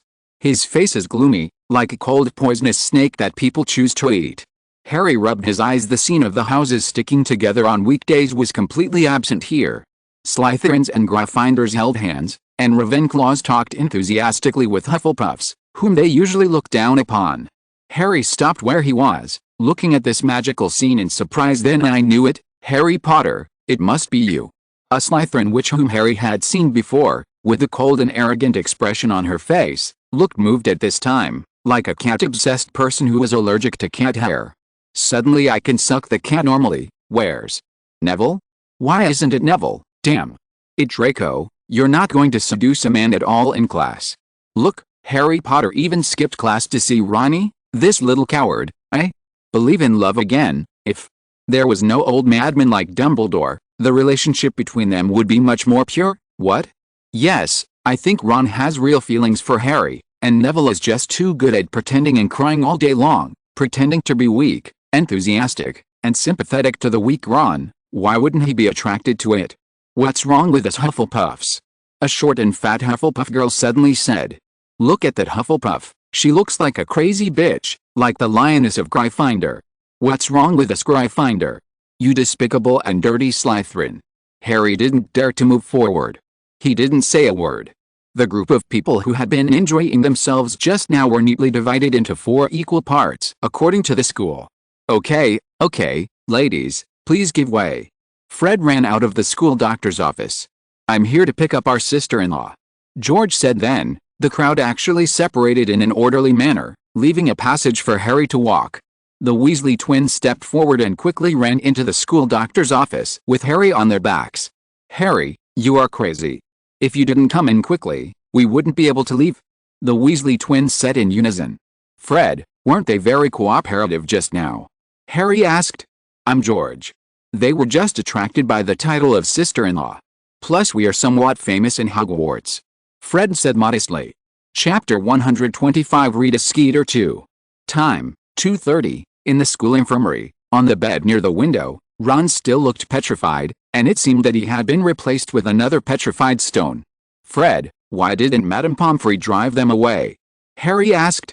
Oh, okay, I admit it, I am Fred. Harry, what are you doing? Fred asked curiously. Yes, Harry, how did you recognize it? This is George. I have observed that between the two of you, Fred mostly speaks first. Harry was a little more cautious this time and did not directly say that he learned it from Ryan. Where is Madame Pomfrey? Harry continued to ask. She said that originally it was enough to wrap some juice extracted from white fresh flowers in a bandage, but when she saw that we petrified Ron directly and moved him in, it happened that Ron had to use the wand in the next 2 classes. If wrapped in with a thick bandage on, it would be better to rest in the infirmary, George said. Madame Pomfrey decided to go to Professor Sprout to get some fresh mustard flowers and use some clever tricks. In this way, it is estimated that his hand will be restored to its original state this afternoon. Fred said. However, that method is very painful and cannot be moved, so we need to stay here and apply the petrification spell to our dear little brother from time to time. George added, blinking. So, after somehow learning that Madame Pomfrey was away, this group of people came over and said they were waiting for you, Neville, or Malfoy. Fred was confused, but he understood in the next second. I see, George, do you know Kate Lewinster of Ravenclaw? So that's it. George immediately understood what his twin brother meant. What do you mean? Harry asked. The only one who can do this and connect the 4 major colleges at the same time is Rita Skeeter I of Ravenclaw. It is said that he made Rita Skeeter suffer the loss of being mute and did not dare to retaliate. When we first entered school, we investigated Percy's retaliation a year ago, and finally found this person. Very difficult to deal with. And it's Percy's fault in the first place, Fred and George sang in unison. Then, how did I offend her? Harry said depressedly, while Ryan, who was still in the charms class, laughed and said nothing. Who asked you to be a light bulb? Although it is also Ryan's own fault, but after Kate vents her anger, it will probably be fine. That's a lot of coaxing, thank you, Harry. On the other side, George guessed, this matter itself is hot. Kate just played a role in connecting people and did not add fuel to the flames. She should just let everyone who cares about this matter know just right. Pomfrey Madam is not here at the moment, and you will surely come. She was probably just venting her anger, but not particularly angry. Harry, you probably were just offended. However, I suggest you never go to her and let the matter end like this. Fred added. You don't know how difficult she is, and the fact that a boy takes the initiative to find trouble with a lady is troublesome in itself. You have no evidence. She and your prefect Pinello are good friends and are inseparable. She gave Percy trouble before because of Pinello. Our brother fell in love with your prefect. But in the wrong way. Fred and George continued to sing, and finally ended the topic one by one. She asked Fred and George to go back to class. Unexpectedly, Harry was allowed to stay until Ron recovered. Well, you must be Neville in the report. Madame Pomfrey was a strict lady who rarely went out on weekdays, which made her fail to recognize Harry. I am Harry Potter. Harry said. Harry was also a little surprised, and his father was almost exactly the same as him. How could this lady not recognize him? However, he didn't know that except for the important people in her eyes, Madame Pomfrey would not remember the appearance of anyone else. There is no real relationship between Neville and Ron. Madame Pomfrey said, smacking her mouth in regret. It seems that she is Neville, Ron party. Okay, Mr. Potter, please step aside. If you want to recover quickly, you have to work hard. Poor Harry, come here. Madame Pomfrey opened part of the bed curtain. Also, just hand me the white cloth in front of the hospital bed. Don't look at it, otherwise you will definitely not be able to eat dinner. Mrs. Pomfrey, this is me. Harry wondered. In his opinion, getting something was just a matter of waving a wand for adult wizards like them. Cover this Weasley's eyes. I just discovered that when he was petrified, his eyes were facing down, staring straight at his hands. Ron, you just didn't know that the way your head was covered with white cloth reminded me of the morgue. Seeing Ron wake up and Madame Pomfrey going to the next room to make tea, Harry finally couldn't help but said, "Morgue? Is it a place where muggles get married?" "Harry, you are joking about this too." Ron frowned. No, no, no. Covering the head with a white cloth represents death in the muggle world, and the morgue is also where corpses are placed. Harry explained hurriedly. Hey, I'd rather you meant what I just meant by the morgue. Merlin, please fly away. Ron said superstitiously as the wizarding world banished bad words and they didn't replenish the petrification spell in time. Ron complained. Then your eyes were down. After you were untied, you moved your eyes and were petrified again. Harry guessed. Yes, Harry, you guessed it. What time is it now? Ron asked.